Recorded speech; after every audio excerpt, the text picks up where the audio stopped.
Hello, everyone, and welcome to our Survivor Update podcast. I'm your host, Taran Armstrong, and this week, I am here with a fantastic guest. This is a Survivor Winners at War, and so what I've done is I've got a winner of Big Brother Canada with me. It's Kevin Martin. How you doing, Kevin? Hey, dude, I'm great, man. I'm really, really good. I was looking forward to this all day. I am a lifelong Survivor fan, and we were talking a little bit before the show started. This season's unbelievable. It's unbelievable. This is the peak of Survivor, and it almost seems like whether Survivor goes on to the 50s, the 60s, it's going to be hard to top this. So I'm just living in the moment. I'm really trying to enjoy this season. Life is good, and I'm excited to talk about it with you. Yeah, it really is nuts. It's like watching the season. It's like when you were in school and adults always told you like these are the best years of your life, cherish them. Yep. I'm like this is as good as it probably is ever gonna get. Like when This are we ever gonna like I think I mentioned this last week. This is probably the best cast of reality TV history. Yep. Yeah, and it's all come together and this has been building and I'm a Survivor fan, but boy, we've been through some rough times. We just had season 39. That was not fun. This is the ultimate palate cleanser in terms of excitement. This is incredible. I have met, and I mean, I'm not a Survivor alumni, but I have met a chunk of these people through poker. Shocking that I was pretty pleased to see that the poker alliance took such a massive piece of airtime these first couple episodes, and that'll be interesting to talk about. But I'm good friends with Adam Klein. He's involved in this season, and he's heavily involved in this episode specifically, episode number 3. So yeah, this is truly fan fiction because I mean, there's casual people in my life who are gotten back into this season. They haven't watched since season 4 or something, and they said, "Hey, this sounds like a big deal. This really is the peak." I remember I was in high school when Heroes versus Villains are on, and had some hype. Of course, this is the ultimate, and we really do have to enjoy these years. It's not perfect. Like, come on, Edge of Extinction, you're taking up a little bit too much time, Hmm. but it's okay. I can live with it. We're in an amazing time. This is very exciting. Yeah, I've never wanted longer episodes more than this season. Anytime I get content just from the island, from the tribes, just whether it's strategy or just them interacting, I'm just like, this is incredible. But then we get to like extinction or an Yeah. advantage or and even the challenges have been pretty good. But even challenges to me are like, okay, like this is fine. But when we get to the meat of it, I'm like, more, just more of this, please. Man, it's so crazy. It's just like it is. The challenges are okay. I'm all right, but in terms of what we're watching, the Edge of Extinction content it's fine. It's fine. But what is hurting the Edge of Extinction content is that it's being compared to the social strategy, which is gold this season. That Mm-hmm. content where people are socially strategizing is the best Survivor we've seen in years. And so Edge of Extinction in comparison, like I respect what they're doing out there, and but the giant escape room that is the Edge of Extinction, it just takes away precious minutes. I'm like, what is getting left on the edited floor that we could be seeing? We could really use 2-hour episodes a week. There's just not enough time. Yeah, I mean, it's a good problem to have, I guess. That Yeah. we just want more, but Yeah, I feel bad even bringing up that yeah. issue because this season has been so fulfilling and so satisfying so far. But I mean, we're Survivor fans. We're gonna want the best for this show as long as we can. Like, Big Brother is a love of mine as well, but it's Survivor is way higher in terms of as a fan. I enjoy that show much much more. There you go. All right, so let's get into the episode. Let's do this. Because there's a lot to break down here, and so the more we go throughout the season, the more this sort of like in depth analysis is kind of like paying off, I think, because I'm noticing some connections, like reading into what we've seen before and what we're seeing now. It's probably reading more into it than the like. It's not like the editors are always crafting this like highly detailed story, but I do think that there are some connections that we can make to previous episodes that are interesting. So, For sure. we open up here on Sele. Sele. The Blue Tribe. I'm almost there. Sele. Sele. Yeah, right. Close Uh, enough. I'm a big Survivor fan, but I never remember the tribe names. I think of it in colors. Like there's very few mhm. tribe names that I feel like that's just people don't really like, but Sele is the Blue Tribe. Yep. Sell and to call. I'm normally a color person, but when you watch every episode 2 times and take Yeah. excruciating notes, you eventually do get to learn the names of the tribes. That's how good this season is. I'm a big fan, and every other season I give one episode, one watch. That's Mhm. all I get. But this, I watched the episode before, listen to a podcast, go to bed. I wake up and I watch the episode again while I'm eating breakfast because it's just been that good. So I got some extensive notes here as well about this episode. Beautiful opening shot, interesting scene. Rob is tickling Adam with a leaf or something. Wake up, honey. It was kind of a cute moment. And then we get into this scene where Adam is ready to play. He's ready to step up to the plate. He's over the old school players having control, specifically Rob, Parvati, and Ethan. And we get these confessionals where Adam's a good friend of mine, but he comes off a little arrogant. He comes off not great at the start of the show in terms of Boston Rob should maybe play more like me. And when you're getting that kind of airtime in the confessionals, it's always risky. I was like, oh no, Adam's definitely going to be at the forefront of this episode and just hold on. Yeah. And that was a fun opening scene for sure. It was, yeah. I mean, yeah, Adam is telling us the old schoolers have been running the show.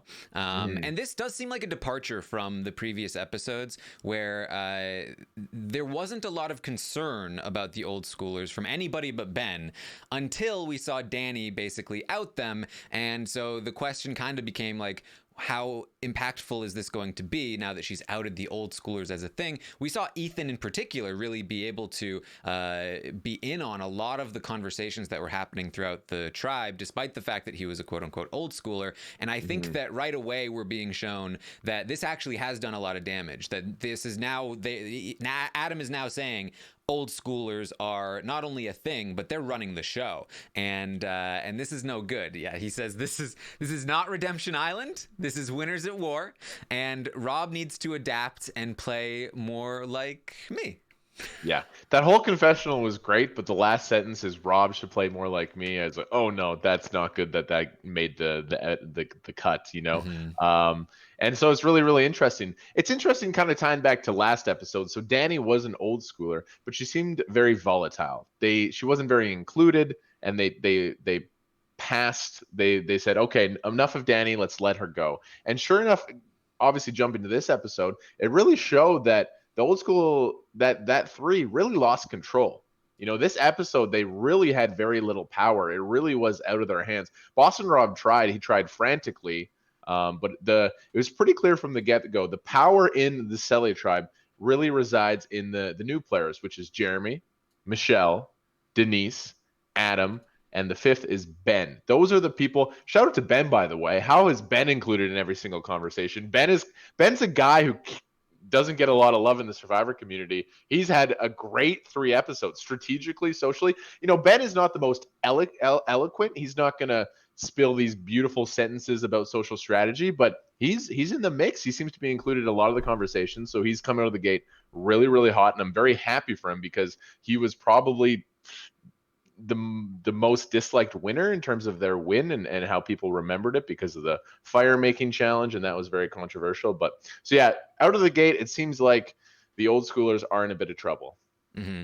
Yeah, and you know, Adam also tells us, and this is the line that was given from the preview in the previous episode, that it's time to take a shot at the big dogs. And this seems to be a theme with Adam so far. That Adam talked a lot about how in the previous episode, especially how it's all about taking the right risks at the right time, and that he knows he will not win this game if he doesn't take those risks. And so I think the episode is kind of asking us the question, is this the right time for Adam to take this risk? And so he's going to pitch to Denise that Parvati should go and that they should maintain their relationships with Rob and Ethan even after they do that. And he tells Denise, he says, Rob trusts me a lot, which I was surprised by. I don't know why he thinks that, but we heard Rob talk about in previous episodes. He gave us a confessional. Look, this game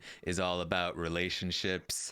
It's all about relationships, and he's told us that he feels secure in those relationships. And at the time, I was kind of like, I get that, Rob, but at the same time, like, you know, you are such a big target. I don't know if relationships can save you. And I don't know if you should feel secure in those relationships. However, what we've seen happen here is that apparently those relationships are very solid. People like Adam are saying, I trust Rob. I trust that Rob trusts me, which is even better than just trusting Rob, right? Yeah. For Rob, at least. And we're seeing even people like Jeremy, people like Michelle, all over the tribe. Everyone is saying, we want to keep Rob in the game. We just need to weaken him. The only person that doesn't want Rob around is actually Ben, at least for now. Ben tells us he can't work with Rob anymore. He's just he takes charge. He's an alpha male.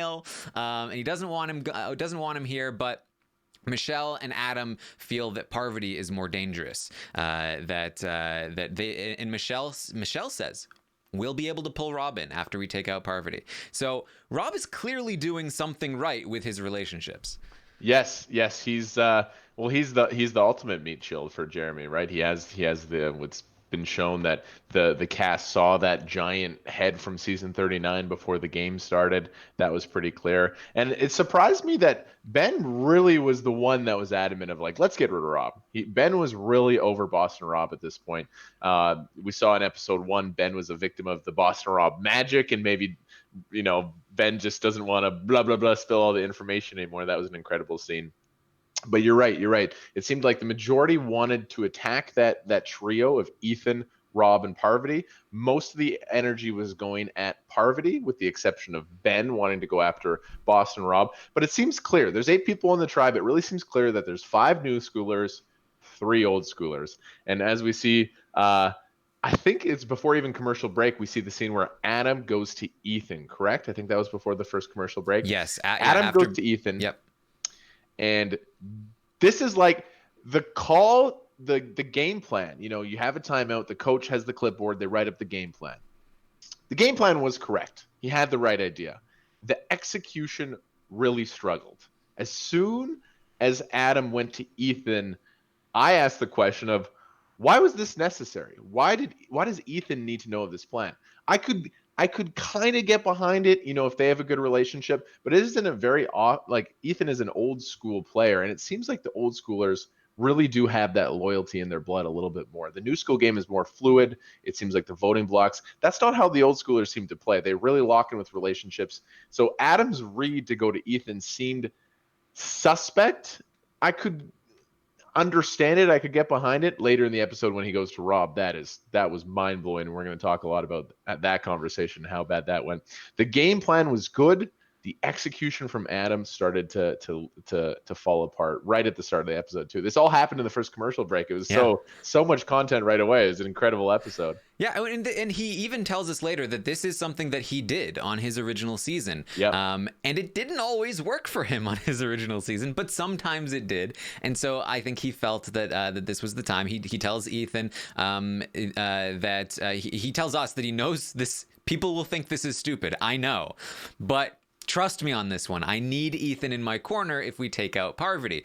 And yes, you're right. I think that we can see what he's going for here. He's trying to take control of the tribe. It's the method here that is a little bit questionable. And Ethan is going to tell us that was a silly mistake. Parvati is my number one, and I value my relation. He basically says I value my relationship with her over my relationship with Adam. And so that's something to take note of. Although I did notice that despite the fact that Adam seemingly went to Ethan prior to the immunity challenge, it wasn't until Adam then went to Boston Rob later after the immunity challenge that they found out that Parvati was in trouble, according to the edit. So theoretically, Ethan might not have actually spilled the beans here. It might have been the further mistake of telling Rob, although that may have just been something that was left out of the edit because the Rob one was more exciting, and they already had a sense that it was coming.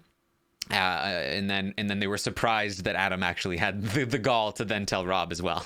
Yeah, you could see it in the body language. That Adam Ethan conversation did not go well for Adam. You Hmm. could see Adam said, "Hey, what do you think about Parvati?" Ethan did not make eye contact. He was looking in the sand. He gave short answers. Yeah, sure. Yeah, and you could tell when someone reacts that way, they're not it. They're definitely not into the plan if that's the kind of physical signals they're sending you. So that one didn't go as well. It's really good point. I wonder if Ethan went back and told them because we did not see that. We saw later where Rob just blew up and aggressively told everybody, but we didn't really know where Ethan went after that conversation. It's pretty crazy looking forward that I really thought if one of those trios was going to get knocked out, I really thought it was going to be Rob or Parvati. Ethan was my least likely one to go home. Him going home was super shocking. Yeah, you'd really think so.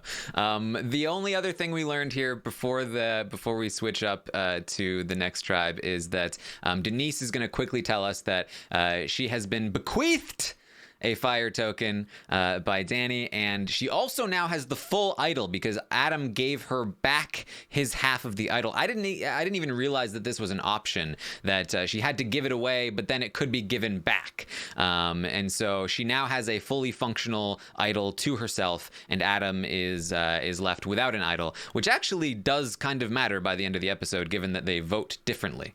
Yes, for sure. Let's do. I got a little note section here. Okay, let's do an I for the blue tribe. Boston Rob has 2 fire tokens. He Mm-hmm. got one from Amber. Parvati now has 2 fire tokens. Got one from Ethan, who was voted out in episode 3. Michelle, 1 fire token. Nothing's happened with her advantage wise. Jeremy, look at Jeremy. Jeremy has 1 fire token because he got one from Natalie, but then he spent that for safety without power, correct? Mm-hmm. Yeah, he can just bounce out of Denise, tribal anytime he wants. he can just peace out. That's an amazing. That was what was it? We saw that come up in season 39, but never got played, I believe, with Never. I don't think it was Janet. ever given to Janet. Yeah. Yeah, that's an interesting one. That's a super. I want to see that played. Denise has a fully functional idol. She also has 1 fire token. She spent 1 to get the idol, and then Ben, Mr. Advantage King, has remained perfectly advantageless this season. So Well, Denise did not have to spend a fire token, right? She found the idol, and so then she was given a fire token. So she should. I think she has 2 fire oh, tokens that's and an idol. right. That's right. There's so much going on. This is so hard. That's right. Sandra was the one who Yes. spent a fire token for an idol. It wasn't Denise. Denise found it with Ben. Okay, we've got that clear. All right. All right. So we head over to Dakal, the Red Tribe, The call. and Sandra is fishing. She tells us that she's retiring after this season, retired from Survivor. So she's got a whole new mindset. She wants to try some new things like fishing. And Tyson is going to let us know that he's in some trouble. That he is everyone's target. And he has not really been in this position before because basically Tyson's game trajectory has always been either he won or he gets completely blindsided or broadsided, you might call it in Heroes versus Villains. But he's never like been on the bottom for an extended period of time here. And so it's kind of a new territory, but he's doing what he can. And so he's trying to get the target pointed elsewhere, and he feels like Sandra is the right person to point the target at because she is somebody who is weak in the challenges and is very she stirs things up amongst the tribe, and so he's going to pitch this to Yul and Sophie. Yeah, so Tyson is in trouble. He has had a rough start to the season. He's played from the bottom. He played very well when his group was targeted. He realized that the 3 of Tyson, Amber, and Kim were a sinking ship. He very expertly sold Amber under the bus and cut losses and moved on and survived. That was a nice little self-preservation play that I really liked. But you're right. Tyson goes to Yul and Sophie, who are in an amazing position in the DeCall tribe, and he sows these seeds. Hey, how much does Sandra have in the bank account from Survivor? I think it's 2 million. The rest of us only have 1. Let's not forget about that. And then we get a confessional from Yul who says, I don't trust Tyson, but this is an option. This is an option. And Yul really goes on about he likes to play with predictable people. He can understand predictable players better. That is Yul, Mr. Democracy Yul. It's so amazing to have Yul back on the television, by the way. He's incredible. And my God, is he in shape? Is he like 42? He's jacked. You and Tony both in great shape. Yeah, he's shredded. It's unbelievable. He's Yeah. got the brain and the body. Okay, so we have a great moment from Yule where Yule says, "I don't trust Tyson, but that could be an option."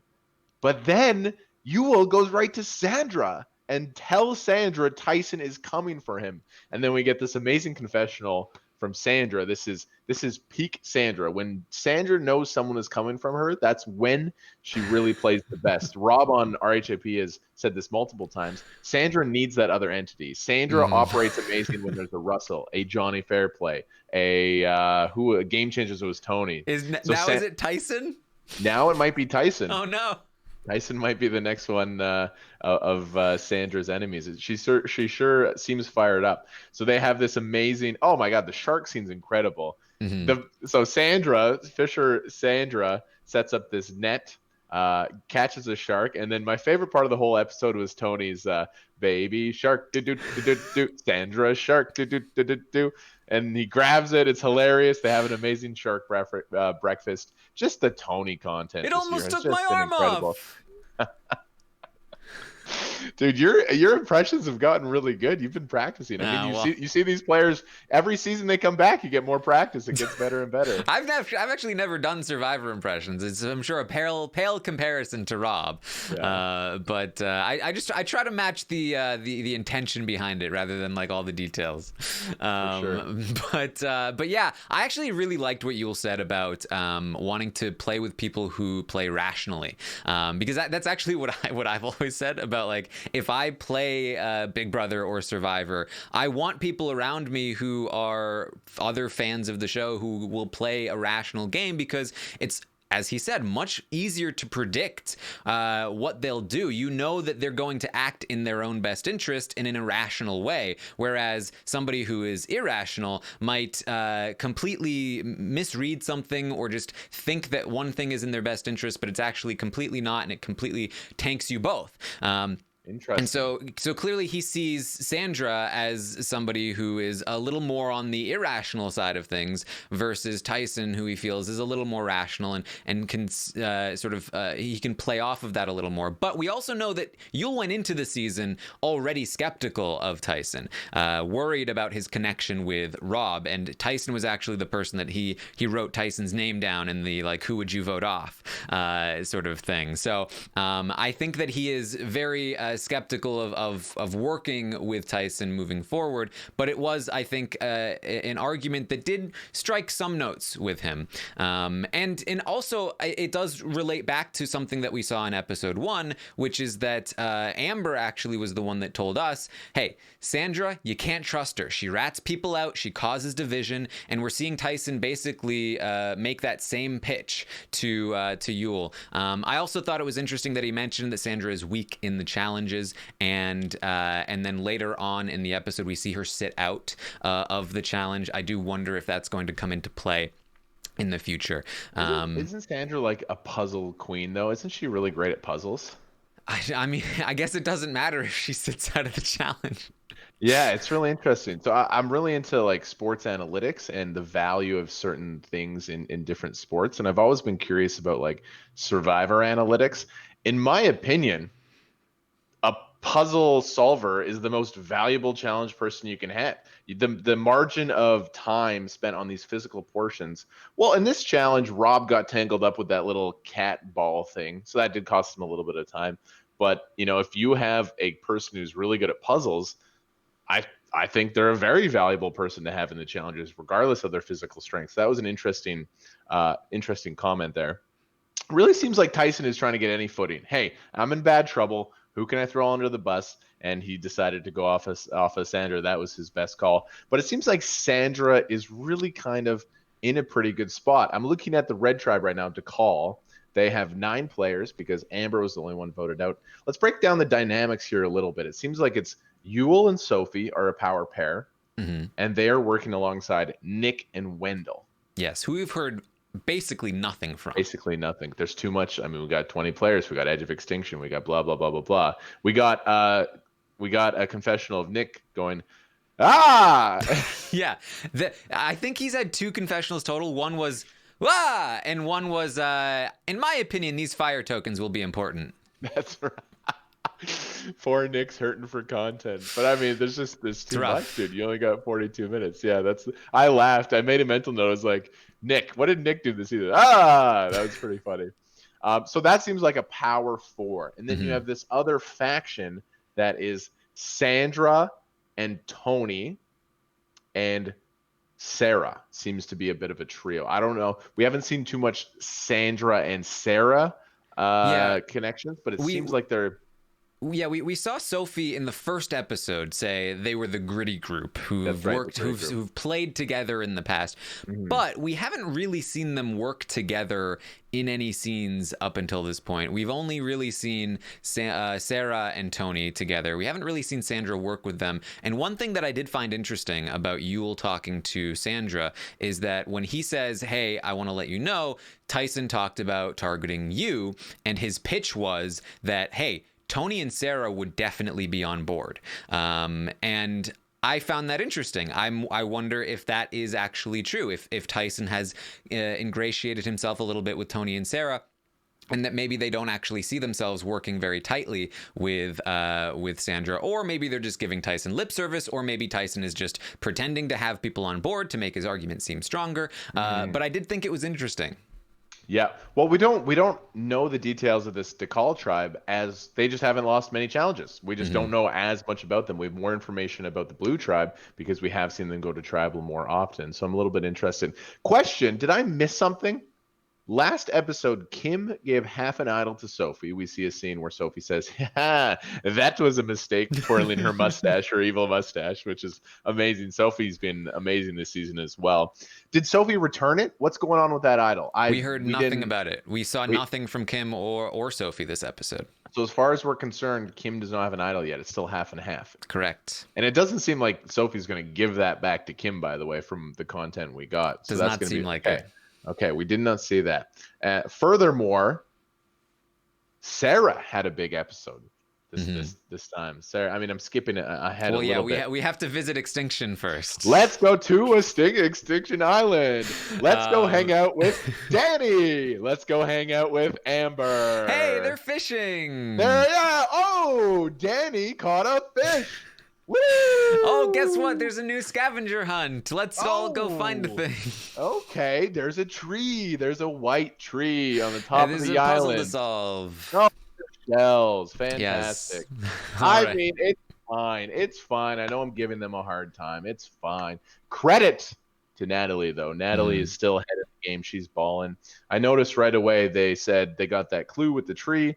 And Natalie beat them to it. She's like, Oh yeah. screw these. She ran up there with her intense physical. She's a beast on Instagram, by the way. She's lifting weight every day. She's a monster.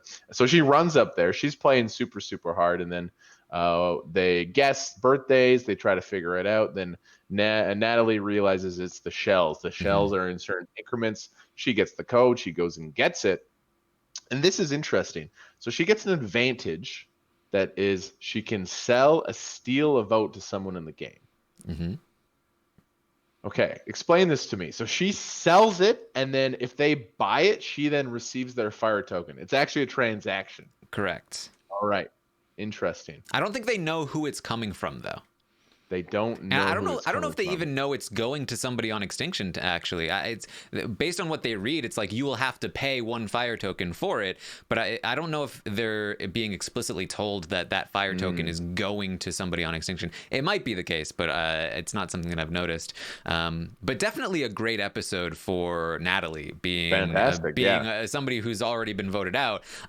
She's definitely winning a lot of fire tokens. She calls herself a billionaire now on Extinction, Yeah. but she's pretending to be a peasant. Yeah. But she is definitely getting the most amount of the three women now on Extinction up to this point, has been getting the most amount of content. Granted, she's getting all the advantages, so she would be getting the most amount of content. But it's also very positive content. So it's we're definitely seeing a lot of her. I was interested though when she calls herself a billionaire, which I thought was funny. I wonder if she's like a Bernie Sanders fan or something. If she says she's pretending to be a peasant, which makes me curious. Has she hidden the fact that she's found the advantages from the other two women? I mean, when it was just her and Amber, Did she just pretend, oh, I guess neither of us got it? She definitely hid this one this episode because we saw that it was kind of it wasn't a super big moment, but I did catch it on my second walkthrough. The three of them were by the fire, and then Natalie said she kept bringing up ideas, trying to suggest what it could be, and then Amber said, "Don't talk about it; it's making my brain hurt," or whatever. She was definitely selling the fact that she did not find it to Danny and Amber. She's definitely playing the game there really, really hard. I don't think the other two girls know that she found that advantage. Surely, though, they went back up to the thing and found it open, right? You would think so. From So the they know episode, somebody got it. yeah, it really made Amber and Danny look like I'm done with this. I've had enough. Yeah. When you and your friends you go to an escape room that's not that good, and like 10 minutes after, we had enough. We don't need to see the end. That's what Danny and Amber kind of looked like. But so yeah, it's fine. It just pales in comparison to the first scene that we saw in this episode. Mm-hmm. All right, so she decides to sell steal a vote to Sarah, and now she tells us the strategy here. She just wants to make sure she finds somebody that will have an available token to play with and is capable, willing to buy it, and clearly in this case capable of an infiltration. And so she decides Sarah is the right one. I think this is a pretty good call. Sarah, as she will mention, has played a steal a vote in a past season, and she is very much the kind of person who I think is capable of going and completing an infiltration. Tony is probably the only other person that is more capable or interested in this kind of mission. So, but he's probably also more likely to have already spent his token on something. Yeah, for sure. Random. For sure.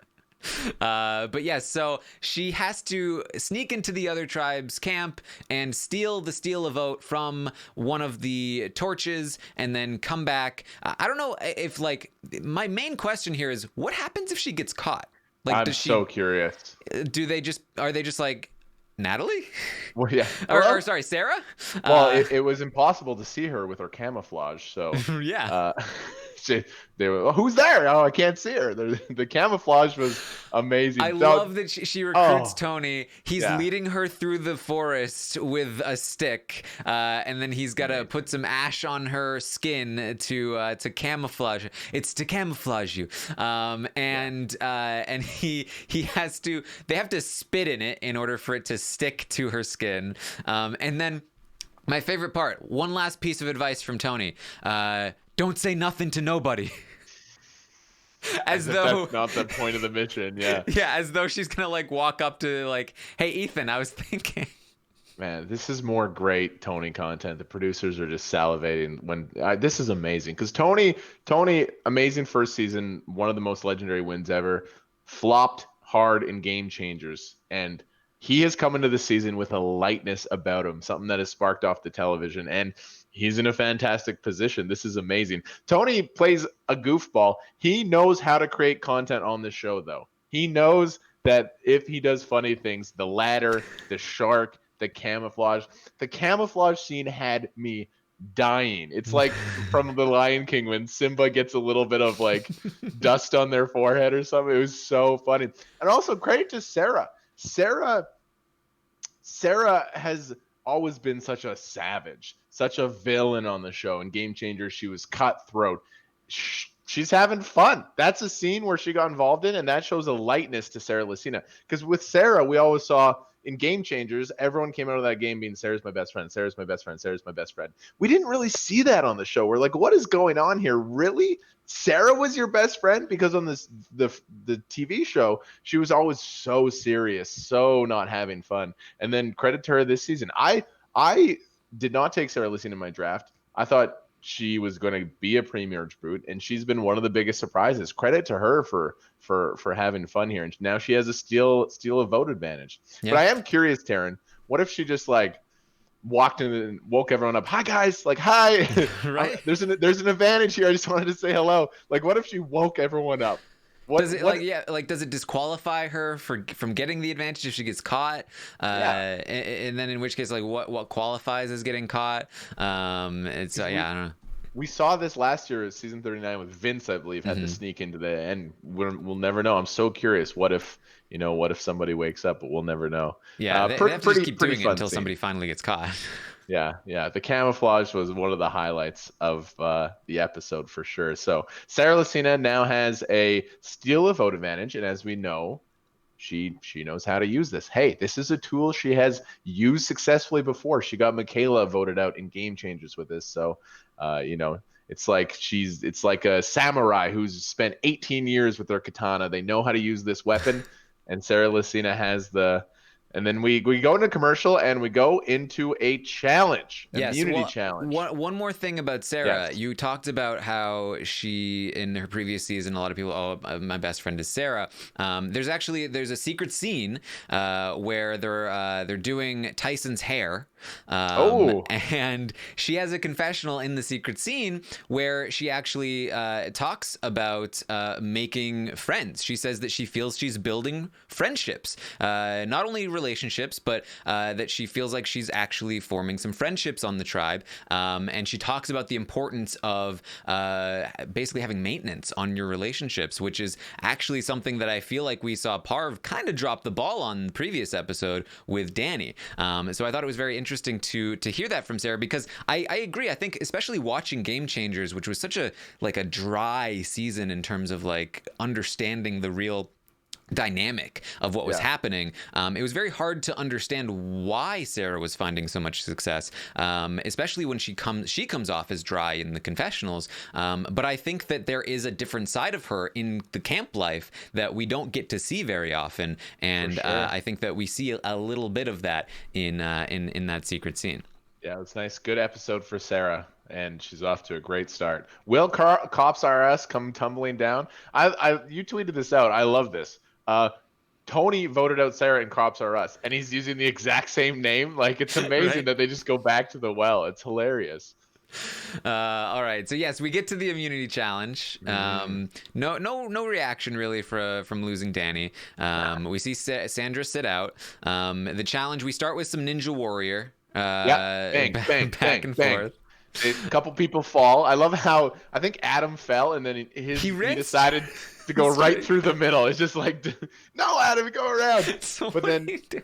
I think it was Tyson who said 2 feet on every. So apparently, if you go 2 feet on every square, it's a little bit easier. You should have watched him, American Ninja Yeah. Warrior. Back to challenge analytics. Just no impact on the outcome. Just that part of the challenge is completely irrelevant. Someone gets a 3-second head start. That's it. Yeah. They go up a ladder. Tony's very experienced with this, as is Jeremy. The ladder content this season's unbelievable, man. It's just, yeah. Jeremy goes up the ladder. I think Jeff says, firefighter goes up his ladder. Man, Jeff loves moments like this where people have an occupation in real life and he gets to tie this into a challenge. I will say, I felt like Tony aced the ladder a little bit better than Jeremy. Yeah, Tony, I mean, they have ladder experience over on Decal. They know exactly what's up. What did Tony say when I designed it like that. I designed it like that. Very simple. Rob is gonna throw the rope to try to pull the so they can climb the wall. I was surprised that they didn't have Jeremy do this, considering Jeremy won them their only immunity challenge by throwing things. For sure. You figure Jeremy's pretty good at that, but Ben is the one that's going to eventually come in and finish that off. But it gives the Decal tribe, the red tribe, a big head start on the puzzle. Probst at some point, I think, said they had like 2 to 3 minutes of head start on that puzzle. We do see Rob and it was Michelle, right, who was with Rob. Close the gap on it was Sophie and somebody else. Sophie and Wendell was being very active from the mat. He was very vocal. I always think in these Survivor challenges, the mat has to actively solve the puzzle as well. Yeah. Oh my God, they're very important. If you can look at that one, they're almost more important than the people solving the puzzle are more important, but they're very important. They're identical puzzles. What pieces you can look? The answer is right to your right. Just look at the answer and then tell your tribe where to put it. So Parvati got very involved as well. Near the end when the blue team was rallying, Parvati was take this, take here, take this, take there. Wendell was very active from the mat. Who was it? It was Sophie. Sarah, they're saying in the chat. Sarah. That's right. And we also Russell Hans has once again joined us in the chat. He's cheering on Adam. Nice, dude. I'm a fellow Adam fan as well. Good to see you, Russell. A legend of the game for sure. Started. We were talking about you last night, actually, our little Survivor watch party. We were talking about how Russell in Samoa really reinvigorated the show for Oh sure. yeah. Yeah, absolutely. All right.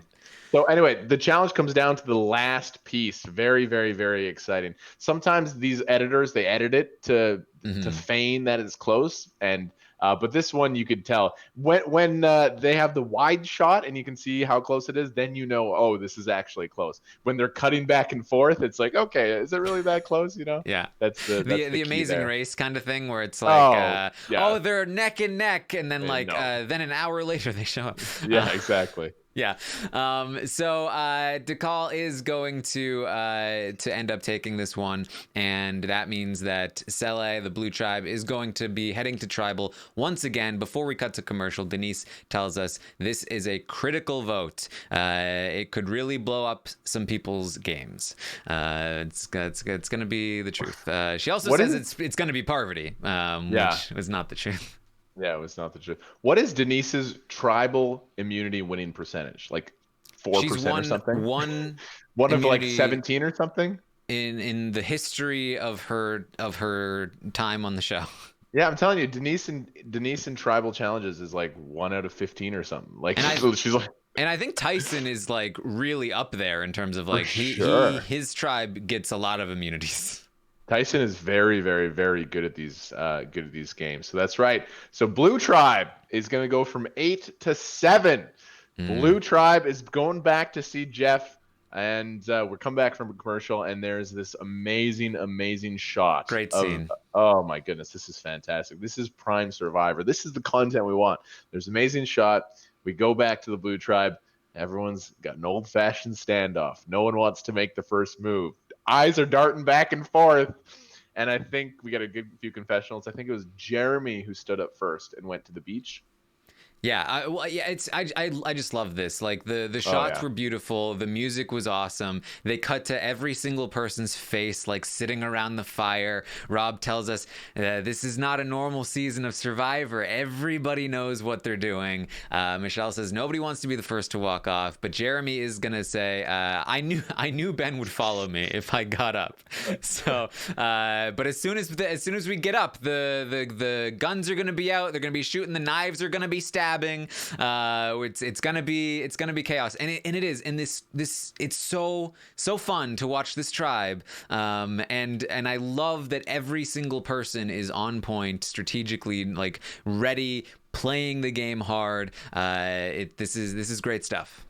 It's incredible. This is so good. And this tribe is really demoralized. You know, going to tribal 3 out of 4 is really, really tough. They could have used a break. You know, they could have used a break to reset mentally after the Danny vote, but no, they go right back to it. So instantly we get a vibe that Parvati's in trouble. We have a scene where she's swimming. She's swimming by herself. She's on the beach, just chilling.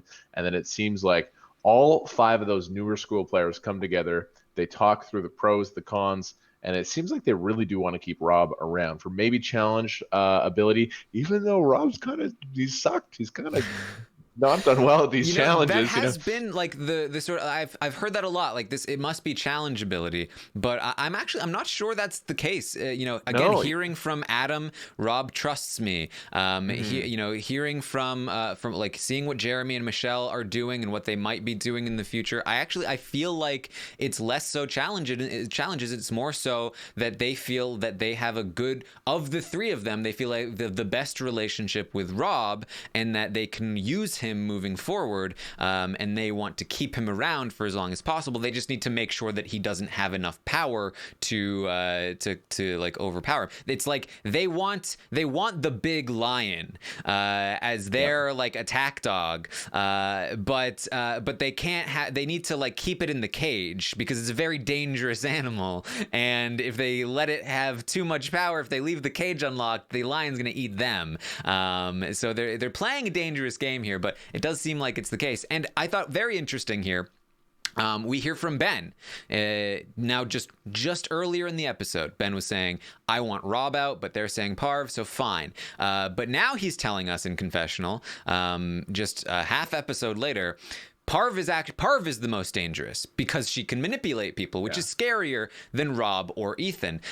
He has been convinced. Like, we see this on Big Brother all the time, where like somebody feels a certain way, and then they have conversations, and then they feel a different way, and they have no idea that their mind has been changed by somebody else. They think that they came up with this on their own. And I feel like this is what we're getting from Ben here, that he has been completely convinced that Parvati is the one that needs to go, and now he doesn't want Rob to go instead.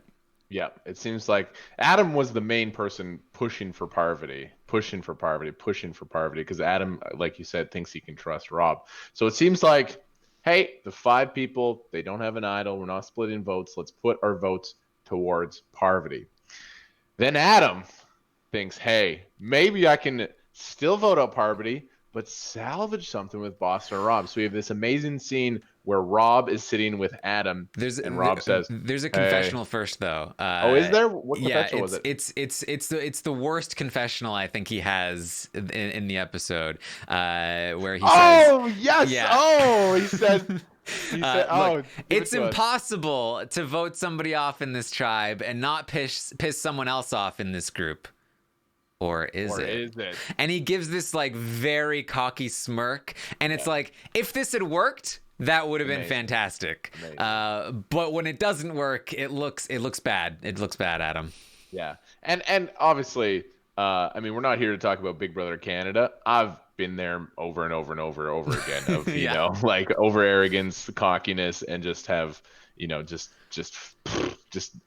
unable to execute. You know, he's on the all-winner season. Shoot for the stars. He won. Yeah, why not? If you can look cocky and arrogant and then also perform on the all-winner season, you will cement your legacy forever. Yes, go and play. And again, Adam coming into the season, out of the 20 winners, people would consider him bottom tier compared to his competition. If he just lays around, he could easily slip into a GOAT spot. Go try to blindside Parvati, someone you've idolized your whole life. Why not? You know, you're an all-winner. You won the game. You're playing on house money. There's nothing else to prove, you know? Even though we get a confessional from Michelle later that she says, even though I won, I have something to prove. And I feel like Adam had something to prove. So, like we said, the plan to band together, weaken Rob, take up Parvati, great. Fantastic. There are other options. The execution here for Adam to go to Rob is mind-blowing. This was insane. He tries to turn the tables on Rob and be the godfather, be the other mafia boss that's like, you've lost and now you must submit yourself to me. Rob comes to Adam. He says, all right, we're gonna do, we're thinking Ben. Let's role play this, by the way. I'll be Adam here, you're Rob. Okay. All right, so we were thinking, you know, Ben, Jeremy, we were thinking Ben. No. All right, so Michelle or Jeremy. No. Are you willing to do anything else? You want to go there? Would you consider it? I'm open to it. Rob just, he opened it. But again, the body language is Rob. The thing is, when in the history, we've had Rob on the show a lot. When in the history has Rob ever been okay with this? You know? Right. And that's what he says. Yeah. Like Adam is trying, like you know, Parv will come for you in the long term, you know it, and Rob continues to play. Are you sure you have the numbers? Are you sure? And he says, yes, I'm telling you. He's like, dude, so am I gonna still be protected after? And Adam's like, yeah, I have your back 100%. And then we get a confessional from Rob being like, who does this punk think he is, basically, that he's going to vote out my number one and I'll be okay with it. Is this kid crazy? Is this kid crazy? I don't play like that. He's seen every episode. He knows. Yeah, he's like that. So take a shot at Parvati, but I feel like you don't tell Rob the plan ever.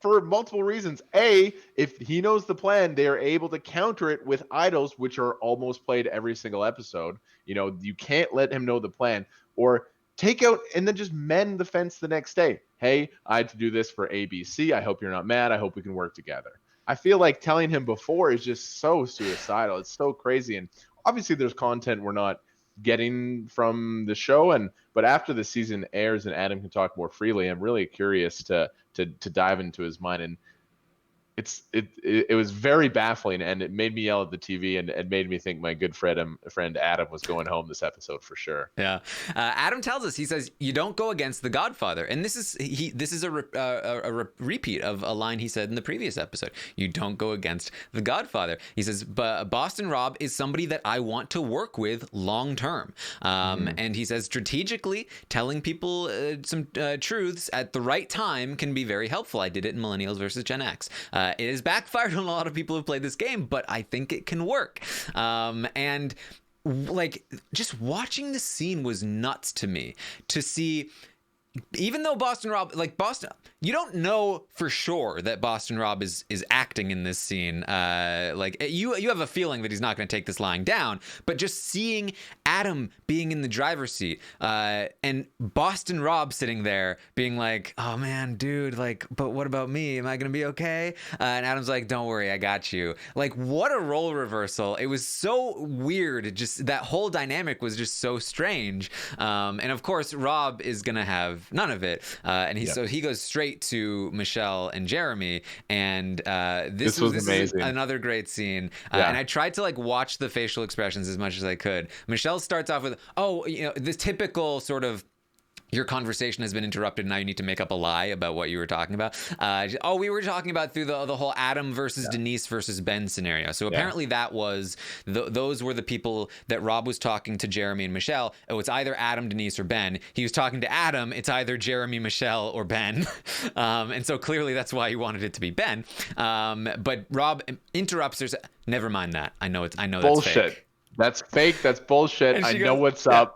And it's just incredible. Well, I know what's up. Adam told me. I know the plan to blindside Parv.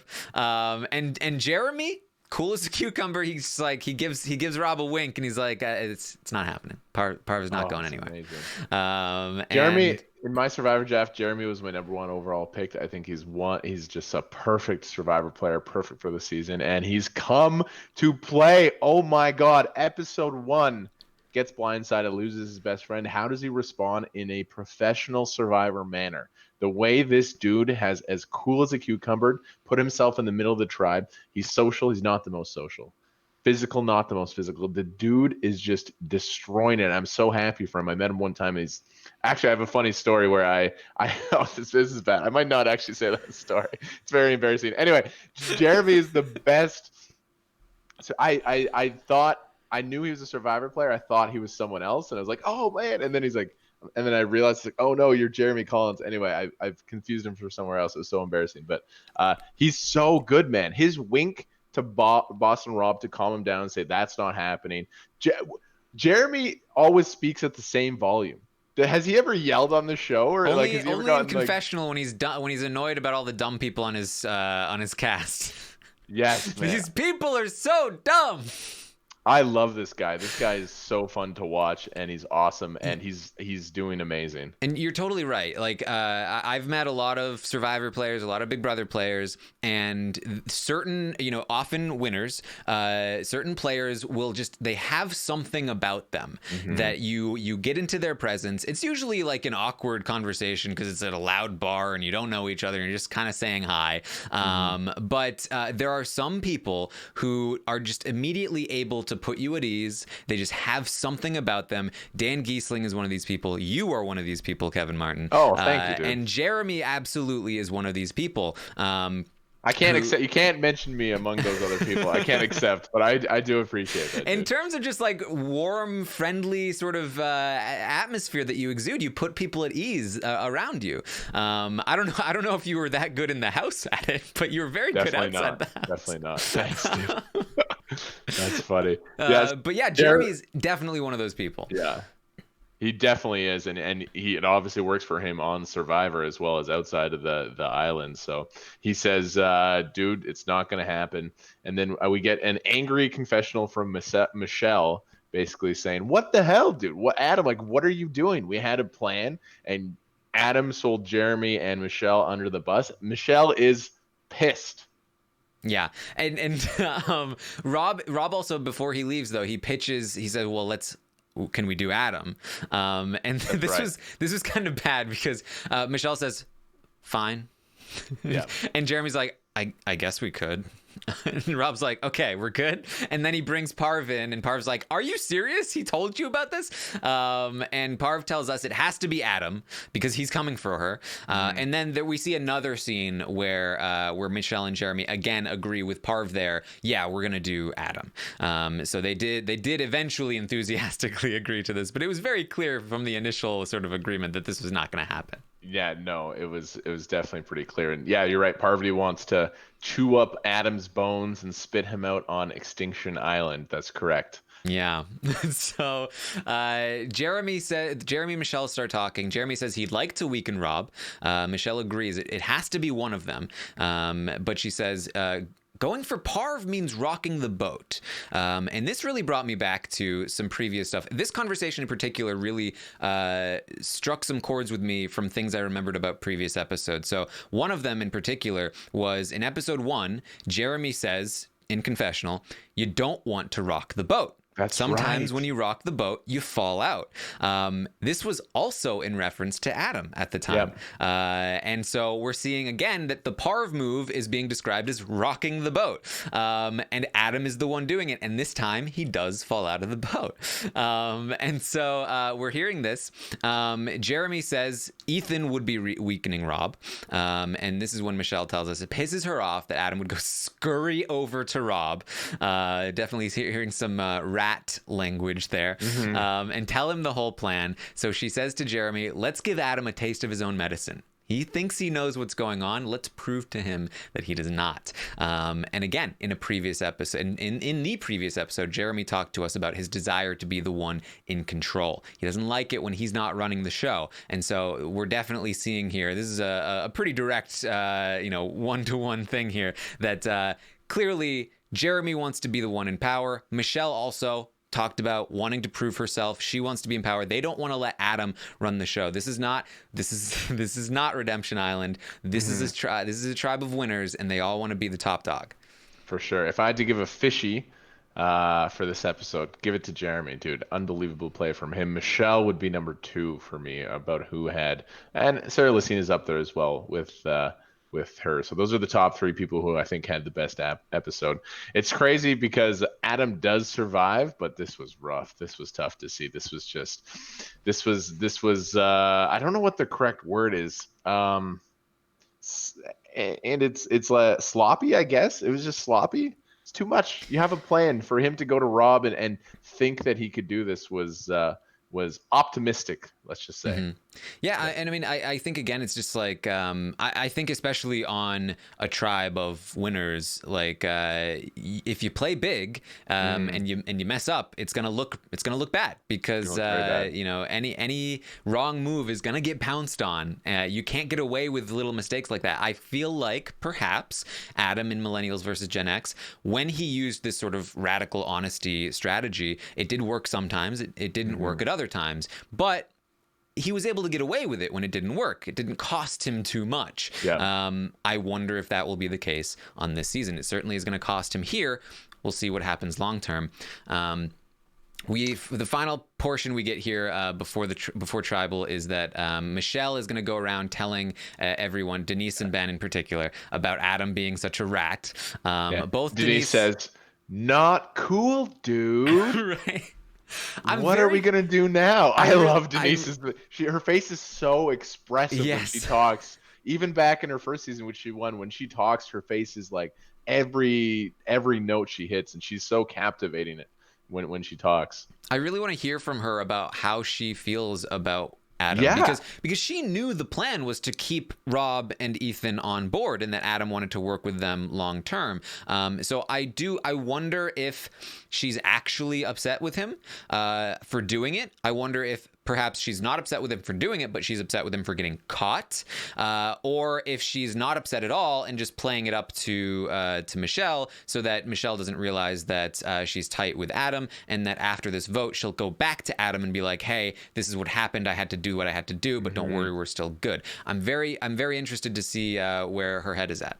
I hope we get some Adam. Well, the first scene of episode 4 is going to be Adam being like, holy shit, I survived, but I was left out of the vote. I really want some Adam and Denise content to see if that relationship will be healed, if they can understand, or maybe Denise is actually a little bit done with him. And Denise can put she can get in the bunker of Ben, Jeremy, and Michelle. Yeah. So Michelle tells us that her and Jeremy are deciding the future of the tribe. And she says that people didn't think she deserved her win, but she thinks she's finally being able to prove those people wrong. And this is obviously a contrast to episode 1, where she talked about this in after being left out of the Natalie vote and being concerned that she wouldn't have this opportunity because she was in a bad spot. Now she is, and she's proving them wrong. So at Tribal, she compares what's happening to dating. It's like dating, and you got to go with the people that make you feel the butterflies. And Adam talks about, he reminds people of the statue of Boston Rob, which Boston Rob was not pleased about.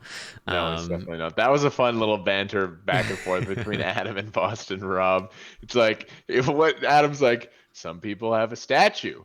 And then Rob says, like, you don't need to remind people. And he's like, the back and forth was quite hilarious, and Adam, again, it didn't come off great because Boston Rob just, there's that power, there's that magic to him that he seems to win these verbal banters a little bit more often than he should. That's the thing about Boston Rob, is he will not let you get away with anything. No. You can't make little snide comments about Rob. He will call you on it so that it intimidates not only you, but anybody else from doing that in the future. And it's very effective for him on Survivor. He's just good enough at doing it that he's able to keep people in line most of the time. But he is not the kind of person to be like, okay, I'm going to let this one go and I'm going to get you back later, or even just like, all right, whatever, I don't want to cause any conflict. Like, that's very far from who Boston Rob is. But for sure. I like the dating comment. That was really, really fun. And then Jeff goes to Ben, I believe, and says, Ben, where are you at? And he goes off about the bunkers. And Ben says, I like where I'm at. And as a viewing audience, we can agree. Why wouldn't you want to be where Ben is? Ben's fine. Ben is in a good place. He doesn't seem to be the super leader, but he's there. He is a solid group. So Ben has a smooth ride this tribal council. Yeah, and we hear from Ethan right before the vote that he just wants to get through this vote. I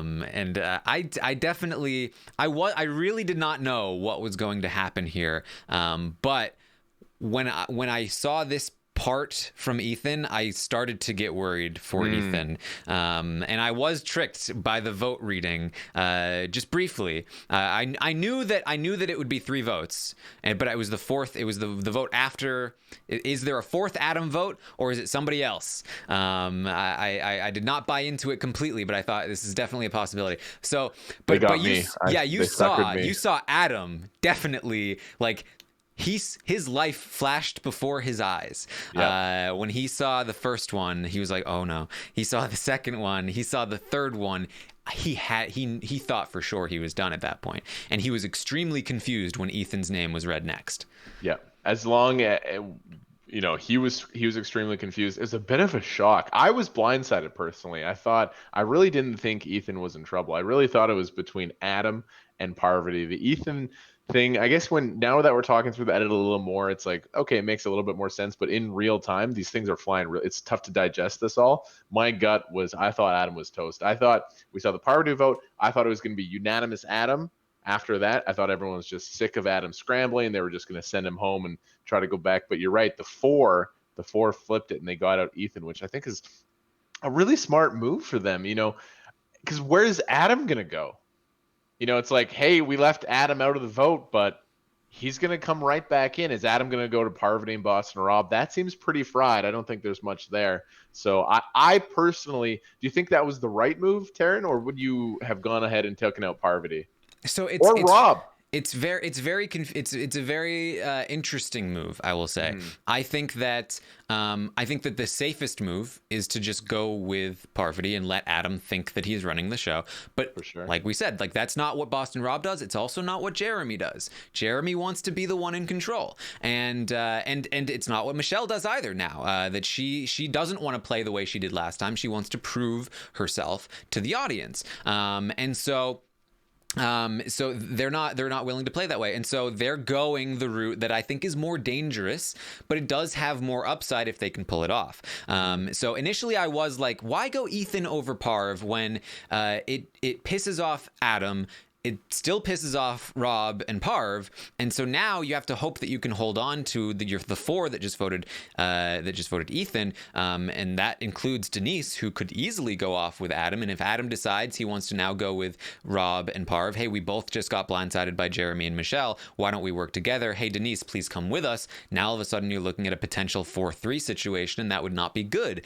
So there is a lot of risk there. However, if we look at it from the perspective of Jeremy and Michelle thinking that they have a good relationship with Rob, which it appears that they do feel that way, then they might think that, okay, there's two ways that you can go at Rob. You can try and tell him ahead of time and subjugate him to your will, or you can just take the shot and then force him to reevaluate once he's in the new position. I think in those two scenarios, I think a large percentage of the time, I don't know, like almost every time, it's just you take the shot and apologize after. Yes. This apologizing before, and then that always changes the plan.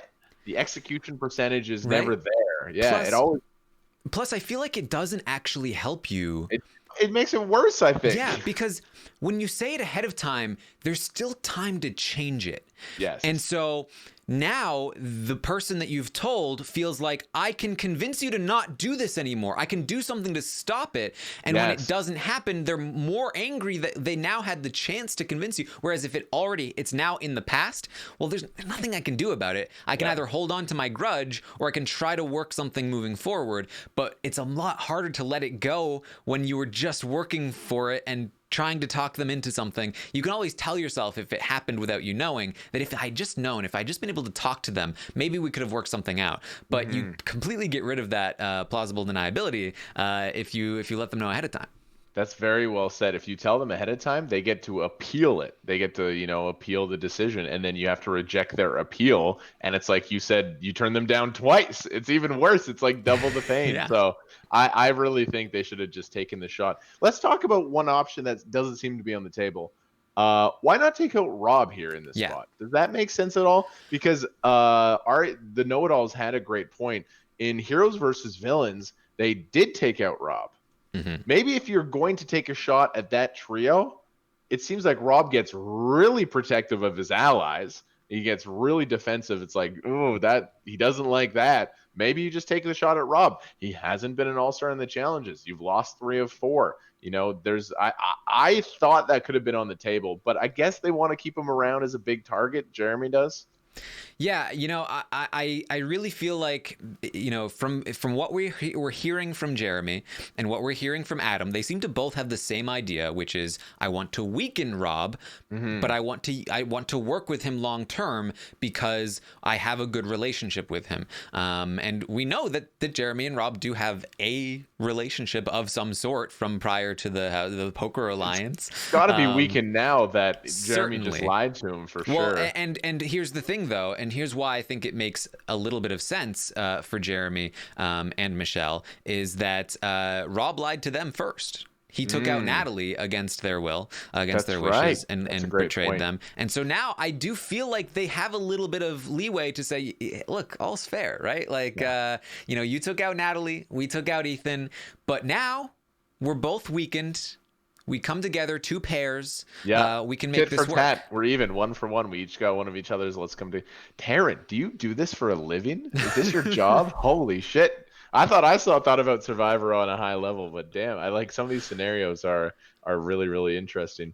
And then we get Ethan bequeathing. Have you bequeathed anything in your life lately? Are you a bequeather? No, not much of one. Why? Look at. Let's go. Let's Google synonyms for gift. Like there's so many options. How did the prize Survivor producers go like, oh, bequeath, bingo, that's it. Oh man, Man, I love the bequeathing. they, Anyway, so Ethan bequeaths it to Parvati. Parvati, which definitely makes sense. So Parvati, she's got Yeah. the eyelashes, she's got the teeth. Now she has a second fire token. Hello. Yeah.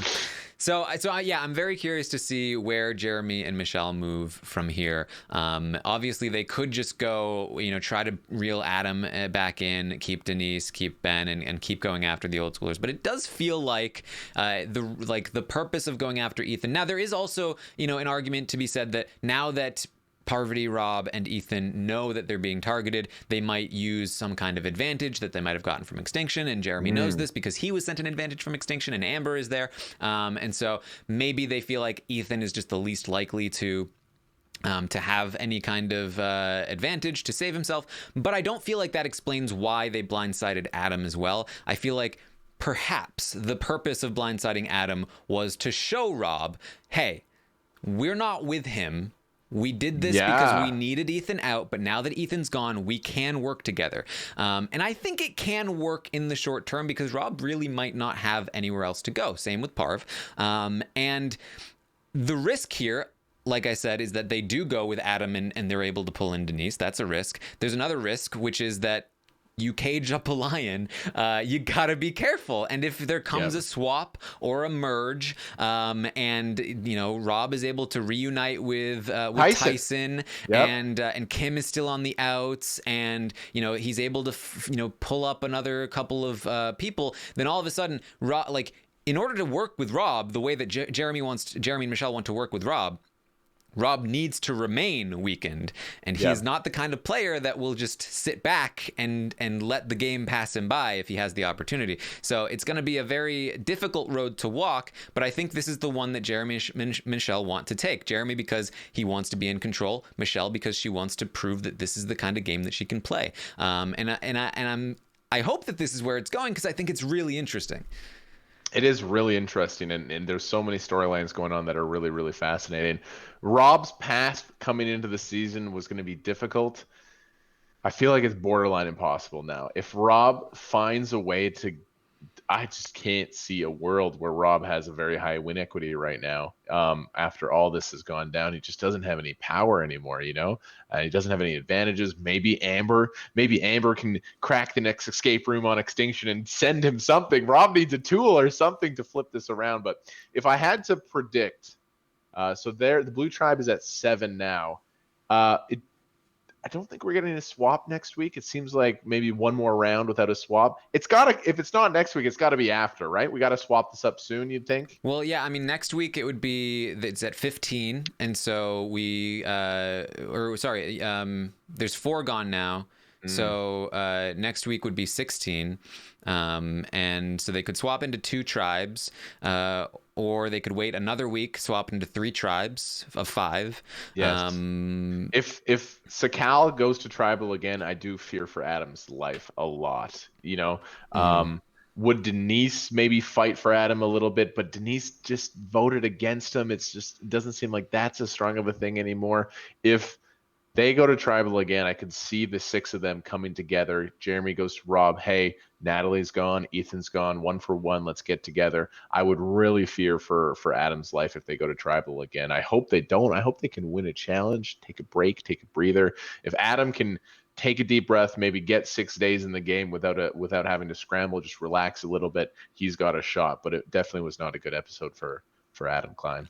I am pretty ready for a swap at this point. I think so too. We've set up a lot of storylines, and I'm very usually anti-swap. I like the tribes to stay consistent.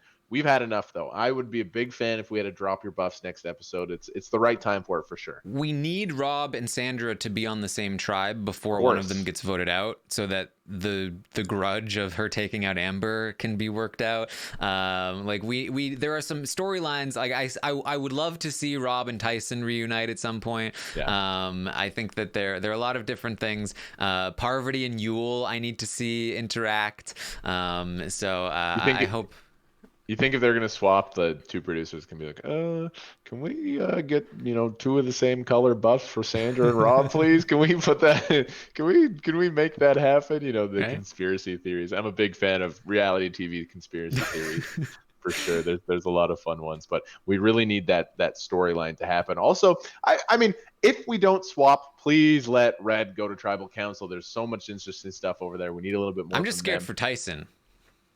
I am scared for Tyson. I'm very scared for Tyson. But I think I would be a little more afraid for Kim. I think if they went, Yeah, but I mean, it feels like in the game they're planning on taking Tyson out, but it does feel like he's building something, right? Like yeah, we're leading somewhere with Tyson, and I do feel like I also feel like Sandra could be in trouble if we head to a red tribe for sure. tribal. If we had to do a top three players that need a swap, I think it would be Tyson needs a swap very badly.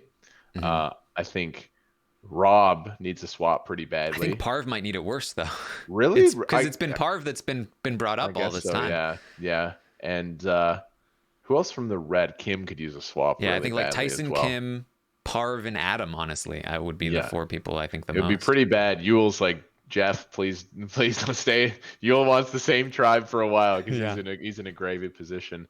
Uh, and then Ethan goes to Edge of Extinction, says, "Hi guys," and everyone goes, "Ethan," and then he has a great line about, "So my alliance with Rob and Parvati didn't really work."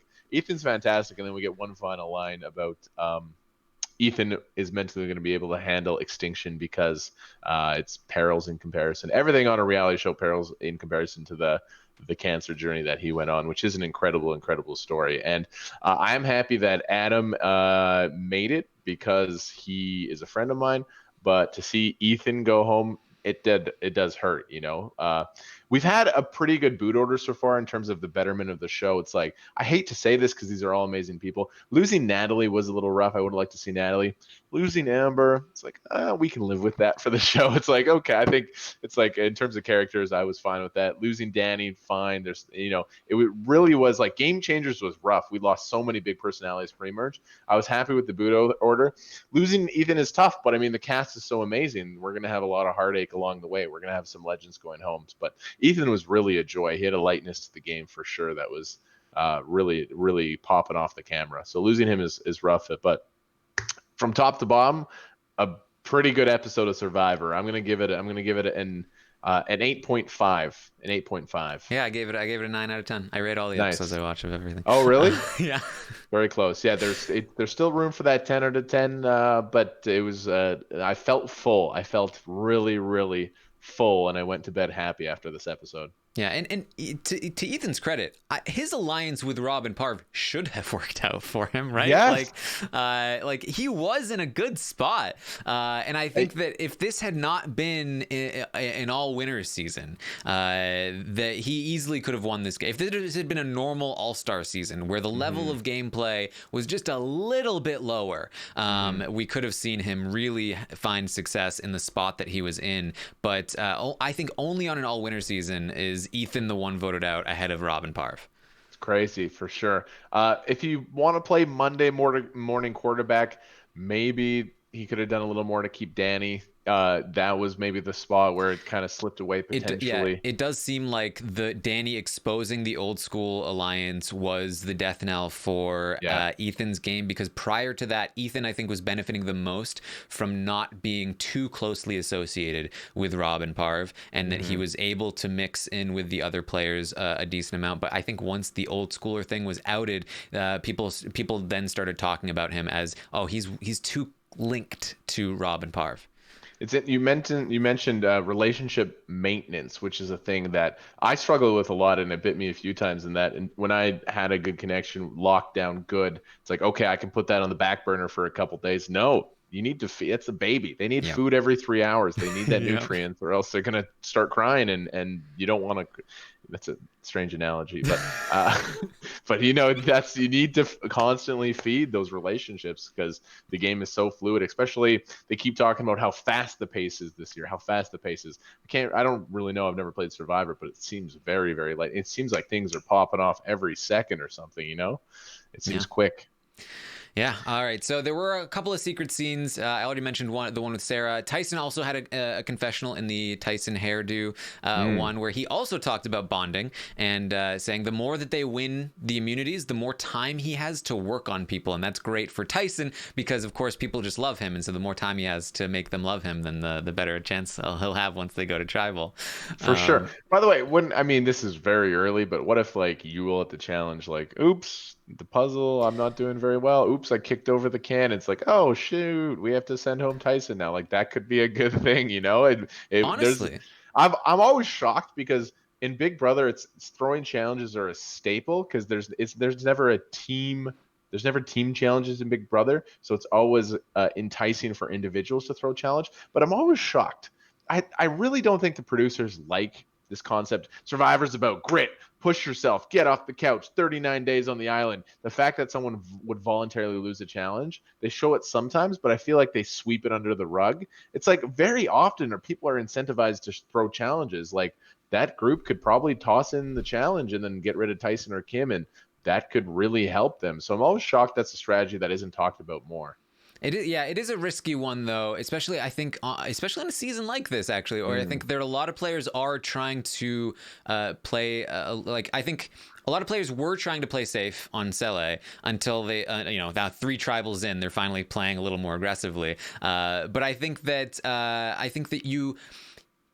think they're worried about their legacy, right? And if you are behind a throne challenge that backfires on you, that's much worse than just having a normal tribe situation where you end up getting voted out because of whatever. So like a riskier move like that really puts you out there.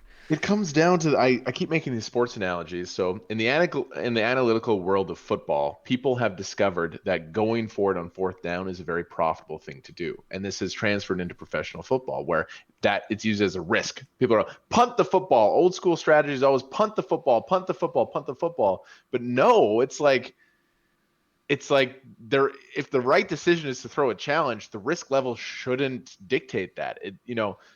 This is obviously a tough comparison, but I want to bring it up as an example because a loss is a loss. An L is an L. Yep. That's a standard metric, But if, like, for example, JT on Heroes versus Villains giving up the idol and then going home, it's like, oh god, that's an L. It's like that Right? that one stings with you. Whereas like someone like Ethan, it's an L. They're both the same result, but they're done in different ways. And so I would like to see, some strategies like some more tribal throwing because my brain always works like that a little bit. But are we doing fire making on this? Are we really going to make the final 4 make fires at Winners at War? Is that still a thing? Can we get rid of that production? Is that necessary? It's like, oh, really? Oh man, it's so good, but it could be a little bit better. It's not perfect because it's okay. I've been happy with most of it. I can stomach the amount of advantages so far. I can live with it, but I'm hoping, please, please, please, just let this cash shine because they're doing it. They're giving you gold every single shot. So just let them be the stars. Yeah. We also had a secret scene of Wendell getting a little bit of content here. It was a whole scene dedicated to Wendell building the same game that we saw Rob playing last episode with the little loop and the hook that you like. Oh, I don't know what it's called, but I play that. I had a bar in Calgary. Yeah, it's at bars sometimes. Me and my friends would drink and play that little ring game for hours. It was so fun. We played for hours, like 3 hours one day. It's amazing. What's it called though? I don't know. I should have looked it up. Ring on a string. Ring on a string. That's probably it. But I thought it was funny that Wendell was shown like, oh, I'm building this because I'm so like nifty and like good with my stuff. Yeah. But like Rob has already been playing it on the other tribe. That's funny. It's so weird they came up with the exact same game. Tiki Toss. That's really hilarious. Yeah, that's a very entertaining game for not a lot of like. It doesn't take very long to build. That's so funny that they were both playing that. I've had most of the secret scenes. Where can I get every secret scene? Is it on Twitter, YouTube? CBS on the CBS website is where I've been finding them. I'm gonna go back and watch everyone because I need more Survivor content. This season in particular. I saw Ethan doing a disgusting bird mechanic with his Did you see the his Ethan and friend. Parvati one last episode? Yes, it was amazing. It was Yeah. really, really, really good. It was really good for sure. Uh, Yeah, yeah. looking forward. I mean, we got an exciting. We're gonna have some episodes that are a 6, a 5. We can take those. We don't have to bang out 9s and 10s every time, but maybe who knows? Maybe we can maintain the amazingness that is this season. Yeah. We What was your who was your winner pick, Taran? Tyson. Tyson. Okay, Yeah. mine I mean, was this is a Jeremy. Tyson Stan podcast, so I'm a big fan of Tyson. Oh my God, he is the funniest. He is I love his sense of humor. He cracks me up. He is the funniest. And he's if Survivor gave away $1 million for social media presence, he would be the Rupert Bonar this year for sure. He's killing it on social media. He's hilarious. yeah. Yeah. So there was I noticed a lot of camaraderie in general on Dakal. There were a lot of Dakal secret scenes, and there's just a lot of like tribe unity happening. I mean, you're having shark steak. You're winning. What I would feel good about myself if I'm kicking the other team. They're kicking ass. Yeah. Some of these challenges have been stomp fest. They're destroying them. There should be some happiness over there. And sorry, go ahead. Well, Jeff Probst has been doing little recaps of each episode as well. And in this episode, he talked about he was very pleased about Natalie calling herself a billionaire. He's like, it's just like a real economy. It's great. Yeah, by the it's way, exactly what we wanted. If I went to my local currency exchange and I wanted to buy one fire token, like how much? What's the market going rate for fire? Is it like what, like 3K or something for like what's the value? Like what's the value of like somebody going out and finding an immunity idol? Because you can buy an immunity idol with it, right? So it's worth right. one immunity idol. If it takes let's say on average 5 hours of searching to find a hidden immunity idol, what's minimum wage? Yeah, like for sure, exactly. Yeah. It's dude, so fascinating. $15 minimum wage. Then we're looking at what what did I say, 5? So it's like $75. Yeah, I mean, that stuff is so fascinating because like these questions don't have an answer, but to think about them is very, very interesting. Like what is the value of an idol? Like what is the value of an idol? Well, A, you can not be voted out. B, even more importantly, the value of knowing other people don't have the idol. Your options in your playbook are so open. If for Denise right now, she has an idol. She knows. I mean, there could be a second one or whatever. And then the third, the ability to bond people and say, hey, I have the idol, even though that didn't work out for Kim and Sophie. There's so many layers to this game. It's really unlimited, and it's fun to think about as a fan. I think there's a better way to calculate the value. I think that if we look at having an idol, what does having an idol do for your chances of winning the game overall? Because having an idol does increase your odds. So right, so we look at whatever percentage that is, and we then we calculate out from $1 million, and that will find us the value of an immunity idol. Oh, that's perfect. Oh, dude, that's so smart. So if your win equity goes up by 2%, right? You take 2% of $1 million, and then dude, Taran, you're a genius. That's actually that's a great answer. We're gonna find it out for the next podcast. It's impossible to quantify win equity, even though that would be fascinating. Well, we can look at like winners who have had an idol versus winners who haven't, right? Yeah. So well, look at Tommy last year. He did it plain Jane. Didn't need it. It's pretty rare these days. Standard of play was a little lower on 39 though, but he did awesome. Dude, Taran, this has been so fun, and this has been very, very enjoyable. Yes. So one more thing before we get to the Legacy Watch. Probst said that one of his favorite moments of all time was the infiltration scene with Tony and Sarah. He's very pleased about that. Come on, Jeff. Jeff! He was apparently hyping up episode 3. There's a Hall of Fame sequence in episode 3. Jeff? Yeah. Come on, Jeff. Come on. It was good. You've done 40 seasons. No, come on. The camouflage was hilarious. I was high on the ledge, but Jeff's metric for what's a good season, what's bad. What is he? He's the Botox has seeped into his brain. I love you, Jeff, but for you to call that one of the best scenes ever is crazy. Yeah. All right. Well, your show is so good, Jeff. I can name like 35 off the top of my head that are better, but Oh, sorry, my brother's calling me. Let me decline that. My brother wants to play video games. I will do that later because we have to talk about the Legend Watch. Yes, the This is awesome. Legacy Watch. We got it This right is here. my shit. This is graphs, rankings, tier rankings. Dude, Yes. I tweeted out a while ago. I tweeted out a list, a ranking list of my Big Brother Canada rankings.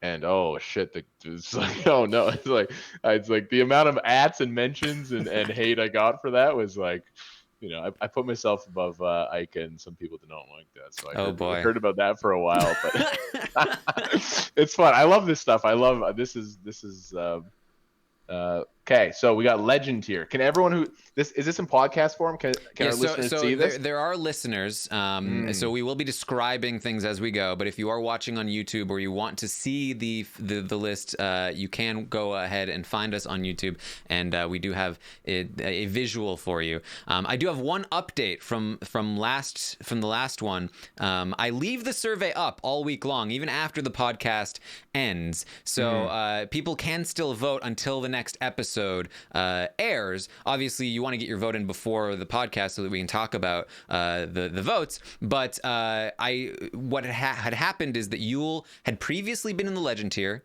but had dropped down to the top tier. But it was so close that he actually moved 1/100th of a point up over the course of the rest of the week. And he did land back in the Legend tier by the end of the week. Wow. In the rankings last week. So okay, so set them. Is this this is including past games and this current season, correct? Right. So I took a baseline from how did you think of them before the season started?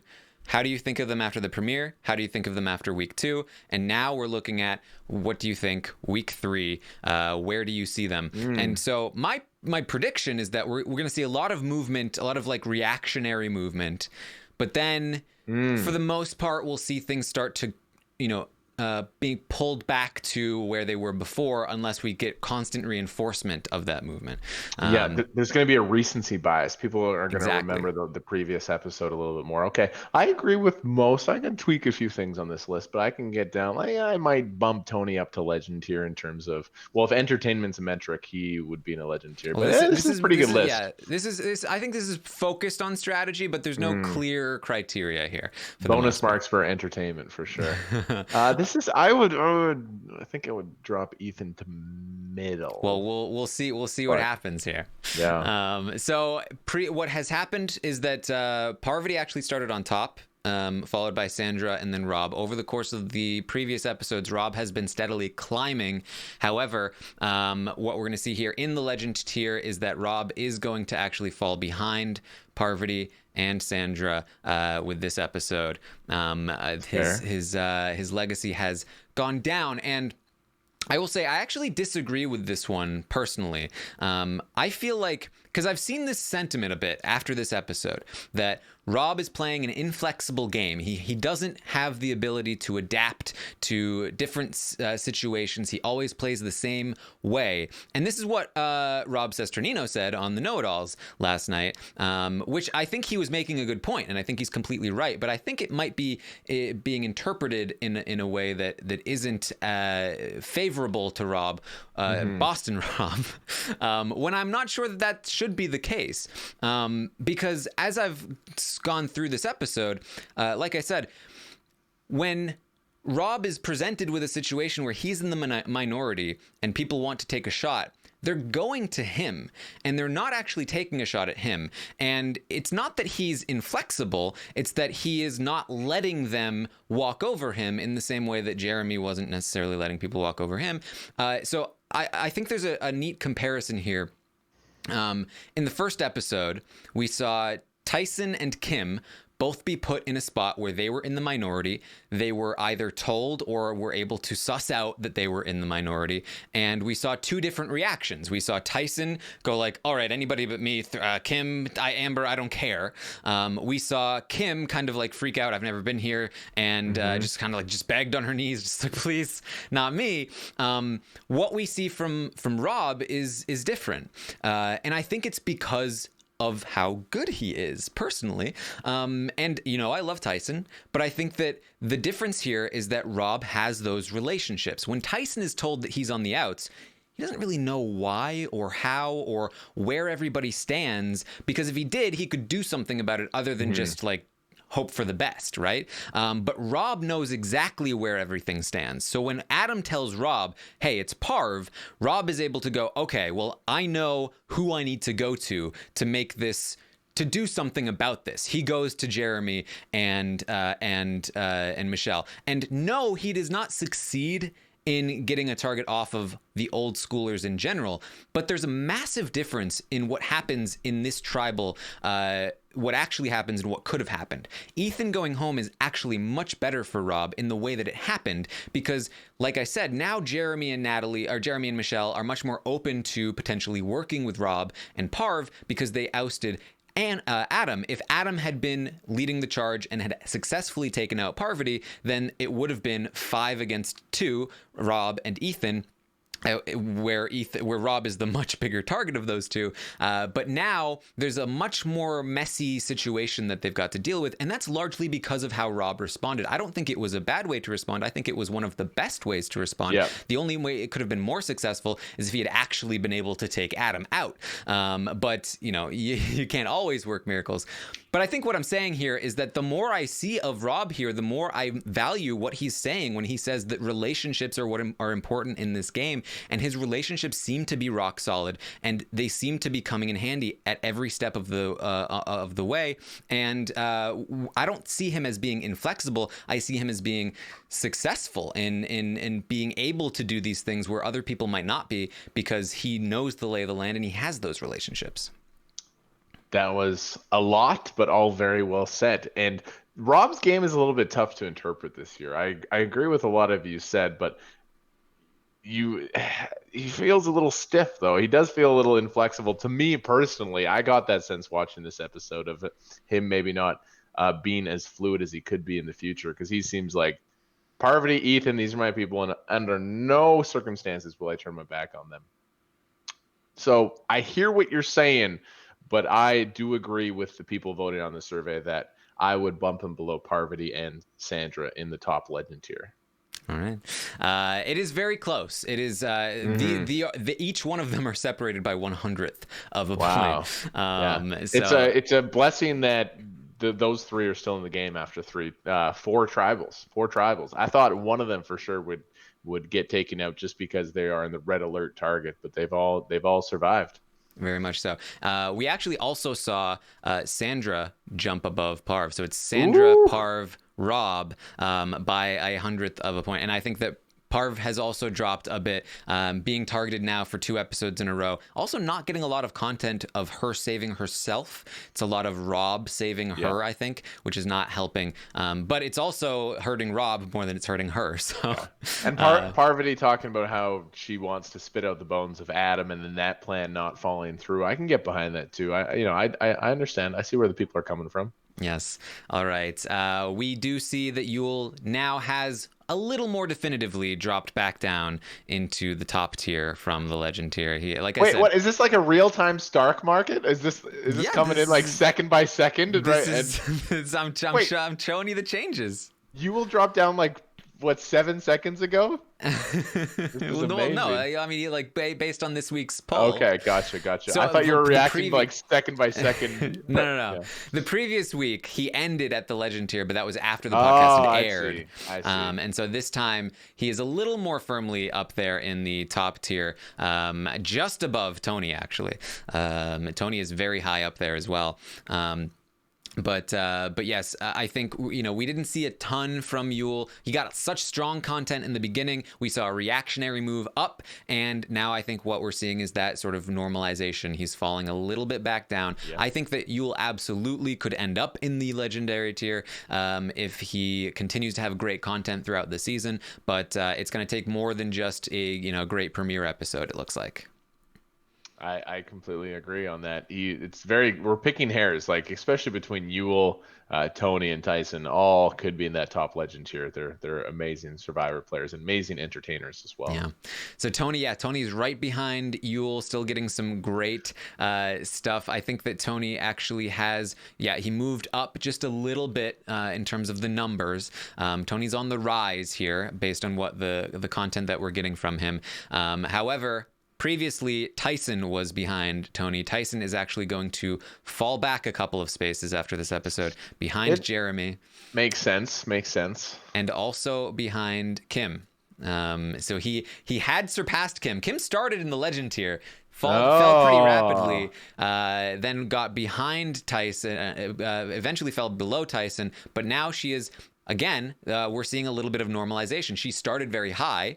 We saw a bad episode or two, but she was not in this episode, and actually not seeing her has made her numbers come back up a little bit. So interesting to see that that's being normalized up there a bit. So this is the correct order here now. Tony, followed by Jeremy, who definitely saw a big boost from this episode. And then after Jeremy is Kim, who has moved up a little bit as well. In fact, actually a decent amount for Kim.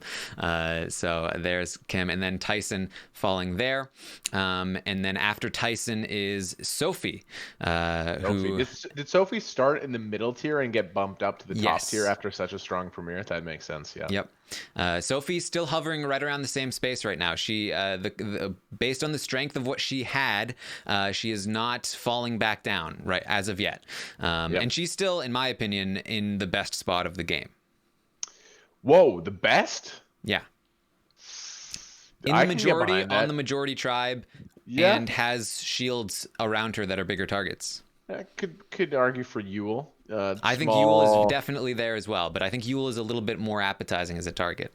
Could argue for Jeremy as well. Yeah, I can get behind Sophie being the best spot, but she's coming out of the gates flying. She kind of preseason she was a little under the radar as not the most exciting person to see back, but she's been fantastic and funny in confessionals. I don't remember Sophie being funny in what was the season with Ozzy and Coach? What was the season called? South Pacific. That's right. She wasn't known for her witty confessionals, but she's brought it this season. Mm-hmm. All right. So after Sophie, we're actually going to see that Sarah down in the middle tier is going to make her way back up to top tier. Oh, Sarah Lucina getting a bump. Yeah, she did start in the top tier, down at the bottom of the top tier, but she's slowly fallen over the course of the episodes. But after this episode, she got some good content. She's back up in the top tier, back to the position she was in before she started, basically. Yeah. Top tier Sarah, I agree. She's a great Survivor player. She's fantastic. We're also going to see another big jump from this episode. This is a massive. Ooh, wait! Don't tell me. Let me guess. Oh, it's Denise, obviously. No, it's not. What? Denise. Wait, let me guess. Wait, someone gets a big jump. Yep. Natalie on Edge of Extinction? It is Natalie on Edge of Extinction. They're out of the game. What are you talking about? I love her.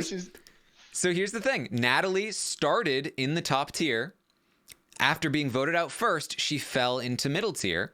But like I said, that normalizing effect, it's a lot easier to bounce back to where you were than it is to rise from a previous starting point. And so she's actually going to get a big bounce right back up into the top tier.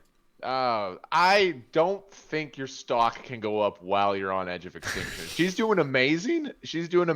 If the fact that her stock... Oh, that's wild. I can't get behind that one. I mean, I think she's getting good content there. And I think that a lot of people are saying, you know what? She shouldn't really be blamed too much for being first out. It was kind of like a random bullet that hit her. And now she's killing it on Extinction. So she deserves to be back up there. I will say she barely managed to make it up into that top spot, but she did jump quite a few people to get there. Okay. All right. So I just have there's a feeling inside of me that, I see people that are in the game that are falling, and then Natalie to get a boost is okay. Yeah.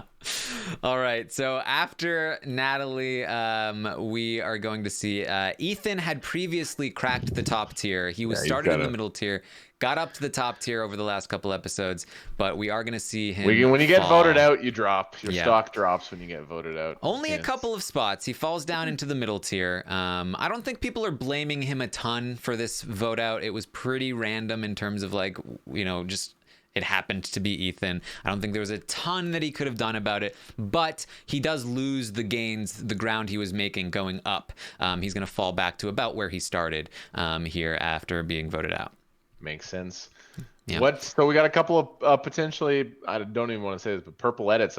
What's going to happen to Wendell here, who we've Wendell, got nothing very, from? very interesting. I really want to talk about Wendell, actually. Wendell started in the top tier, Really? Okay. has fallen to the middle tier. He stays in the middle tier here.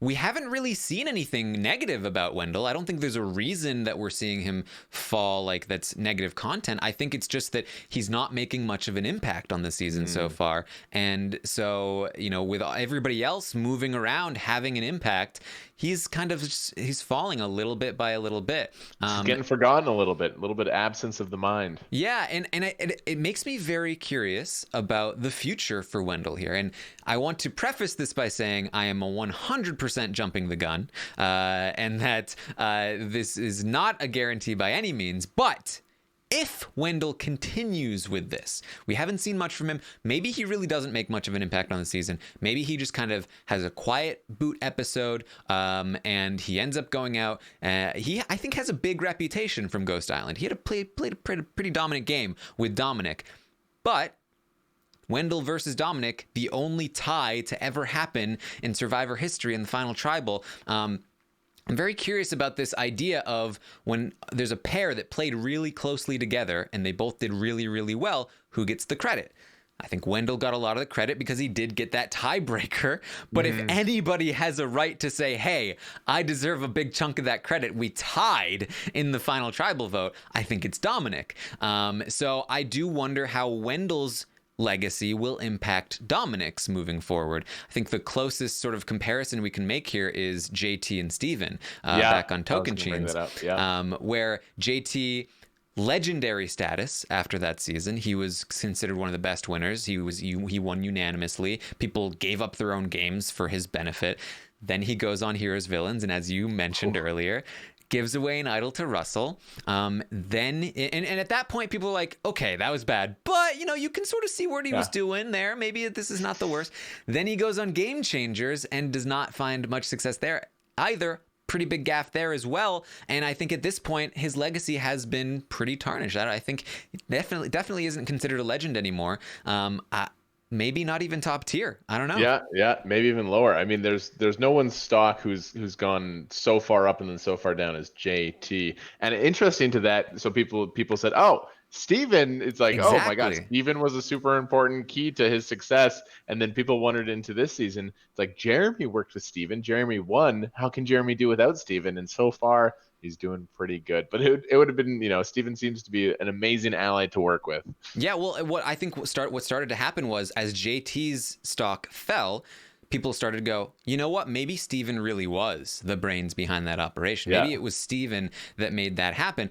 Then we see Steven on Second Chance, and I think he did fine. But I think even he would say that he wished that he had done better. Obviously didn't win or anything. And so I think that what we ended up seeing is that that individually they did not find the success that they had as a duo, and that the sum of their parts was great. Was greater than the individuals. And so I wonder if that's the case with Wendell and Dominic. If Wendell continues this track, and again, completely jumping the gun, Wendell could absolutely do really, really well in the future and completely put this to bed. But I'm really interested to see what this does for Dominic, what this does for the idea of Dominic and Wendell together, because I do think there are players who are just a little bit incomplete. And if they find the right match and they really glue themselves together, really exceed the sum of their parts.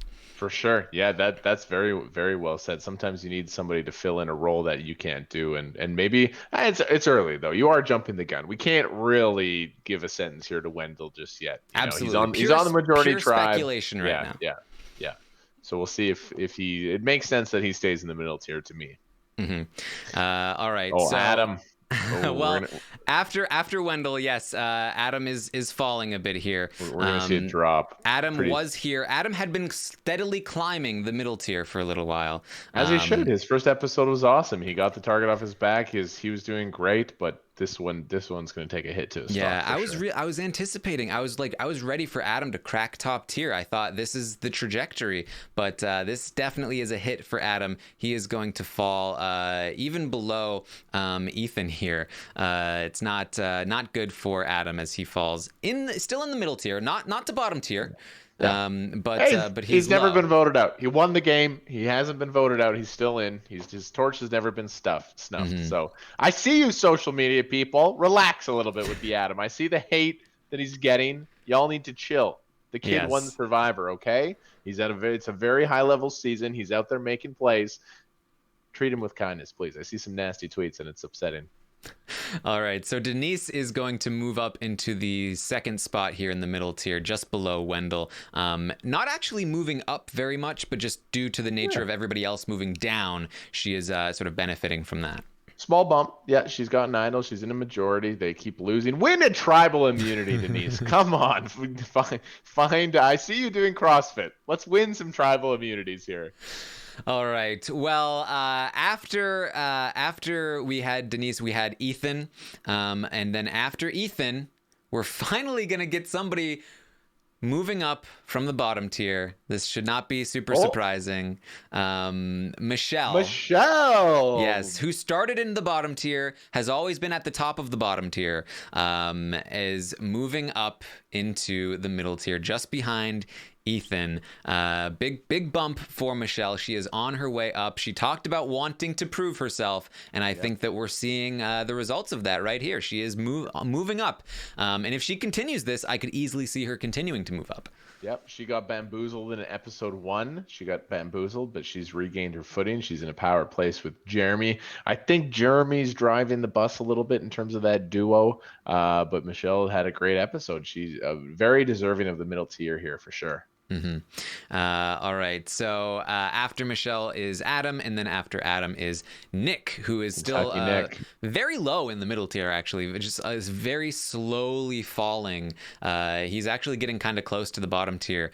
Just we've seen nothing of him, and that does not bode well for your legacy, it seems. No. The fans like the content. So Nick. I feel like Nick's a little underrated, being at the bottom of the middle tier. I could see him more beside Michelle, beside the Denise, but it's a harsh judgment of Nick, but I can live with it. Yeah, and I think again, it's mostly just like he's unproven at this point. Like he won his season in a decent win there. It was actually, I think, a pretty good win. But when we're seeing a lot of stuff from other people and we're not seeing anything from Nick, I think that's where it comes from. I don't know if he deserves to be falling in the same way that I don't know if Wendell deserves to be falling, but it does seem like we're seeing that not getting mentioned in the edit, not getting many confessionals, does seem to impact you negatively, whether you deserve it or not. For sure, as it should. I think so. And then we're left with 3. The bottom 3 here. We've got Ben, Amber, and Danny. They are not moving here. They're going to stay in this order. Wait, Ben is going to stay in the bottom tier? I will. So here's the thing. Harsh. Ben started at the very bottom by a large margin. Yeah, he's moving up. He has moved up. He has surpassed both Danny and Amber, and he actually had one of the bigger, not one of the bigger, but he is still moving up. So he's moved up almost 1/10 of a point here within the bottom tier. He is actually. He's getting there. He needs a good episode. If he has a good episode, I think he has a chance to move up to middle tier.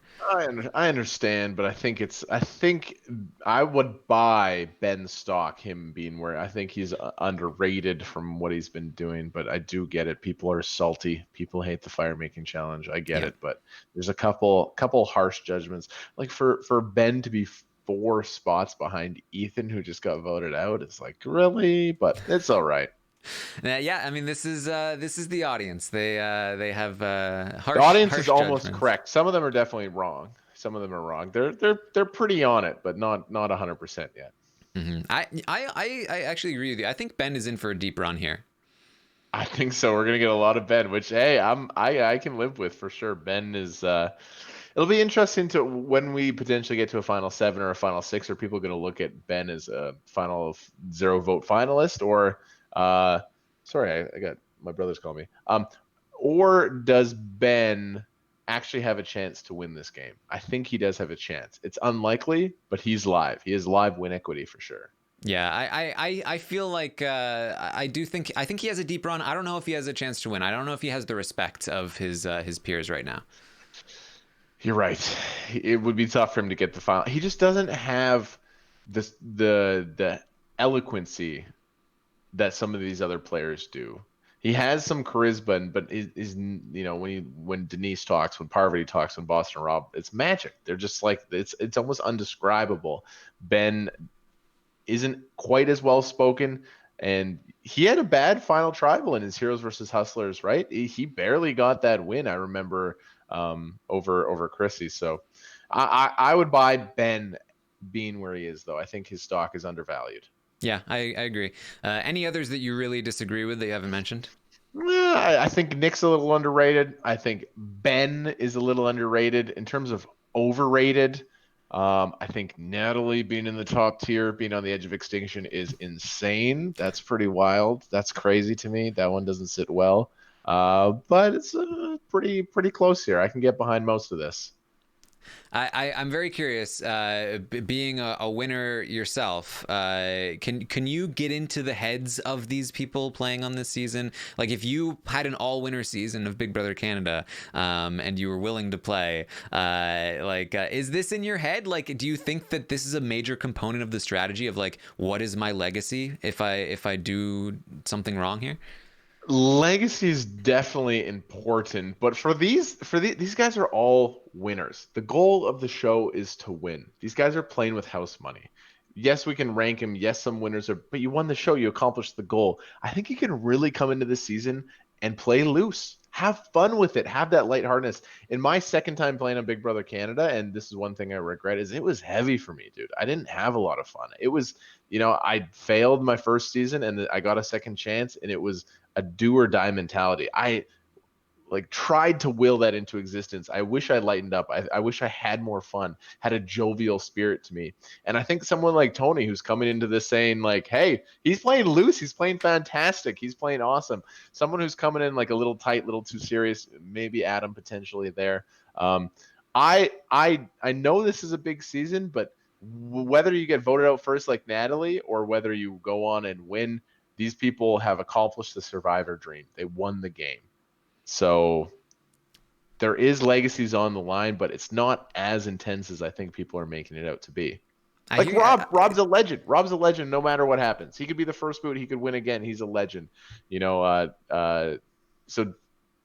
to take a quote from my friend JP Jordan Pardhar, everyone who plays Survivor would love to be at the bottom of this tier list because these are the winners. I agree with you with Rob, but I do think we are seeing some very cautious gameplay from a lot of these winners. I think there's a really big carrot being dangled in front of them. Not only is it $2 million, which is a lot of $1 million, and for people who already won the $1 million, like it's a lot more real to them. I think like you play Survivor, you're like $1 million, great. I also want to have the title though. But once you win the $1 million, you're like, oh, this is actually pretty good.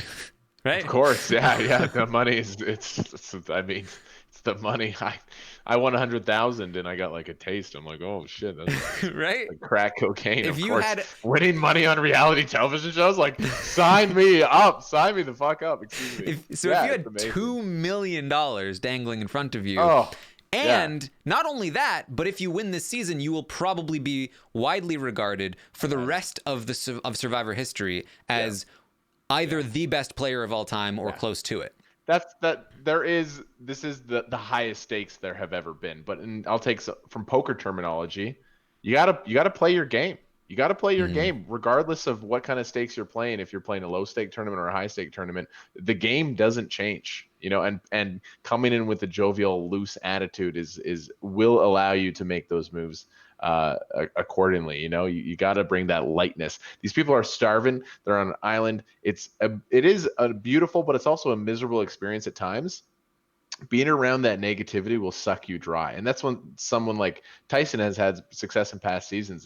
He makes people laugh, he makes people have fun. That's a very underrated part of this game. So, man, I like this tier list. We'll have to see where this develops Yeah, I'd say Natalie a little overrated. It's pretty bang on. The fans have got it dialed in, I think. All right. Well, that's about what we have. If you want to contribute to the tier list, you can find the survey on my Twitter at Armstrong Taran. I will be releasing the survey after the next episode of Survivor finishes on the East Coast. So around 9 p.m. Eastern next Thursday, you will be able to take the next survey. You can also still vote in this one if you want. Like I said, I will update if anything changes over the course of the week as you've had more time to develop those thoughts, or if you just missed it earlier. But I do encourage you to get the thoughts in before the podcast so that we can actually discuss those things as they happen. So make sure you check that out. Kevin, what are you up to? Where can people find you? Dude, just on Twitter at Kevin Rob Martin, at Kevin Rob Martin on Instagram. I post some stuff, but I'm chilling, man. Life is good. I got some projects happening behind the scenes, which is really exciting, and I'm just loving life. I am in a good place in life. I'm happy. I'm content. And Peely, my girlfriend, says hi. She's doing awesome. And thank you for allowing me to talk about this beautiful game of Survivor with you. This has been a lot of fun, and I will be very interested in how this season plays out. Yeah. Thank you for coming on. You were always a wonderful guest. Great to talk to. So I'm really glad you took some time out to talk to us here. Thank you, man. This has been fun. Thank you to the everyone in chat. You guys are awesome. Okay, everyone, be okay, and let's hopefully have a positive social media experience this season. I know this is intense. There's a lot of favorites. But these are humans. So I like to throw that out because sometimes we can get caught up. So let's keep some positivity on the internet for these Survivor players. Yes, and if you are a Survivor fan, maybe you haven't checked out Big Brother, or maybe you haven't checked out Big Brother Canada. If you want to, don't go to other. Just kidding. No, dude. Well, if you liked Kevin on this podcast, he is a great example of Big Brother Canada and their fantastic casting. So good. And So they good. have a season coming up soon. Big Brother Canada 8 is going to start next week. They just dropped the cast on Wednesday, and I gotta say, looks like a great cast. Very excited. Big Brother casting does good stuff. Good stuff. Sometimes the seasons, like, season 7 was a little bit boring, but sometimes the seasons don't always play out. But the cast is amazing. Yeah, you may have heard bad things about Big Brother US casting. That is not the case for Big Brother Canada casting. Big Brother Canada casts are some of the best in the business. They produce some really great players and characters. So check it out. We are going to do a cast preview draft podcast on Monday night for Big Brother Canada 8 if you want to check that out. Ooh, that's fun. Yes. And then like I said, next Wednesday is going to be the premiere of Big Brother Canada 8, so make sure you check that out. Make sure you stay tuned for all the other Survivor coverage heading your way, and thanks so much for joining us. See you next time. Thanks everyone for watching. Bye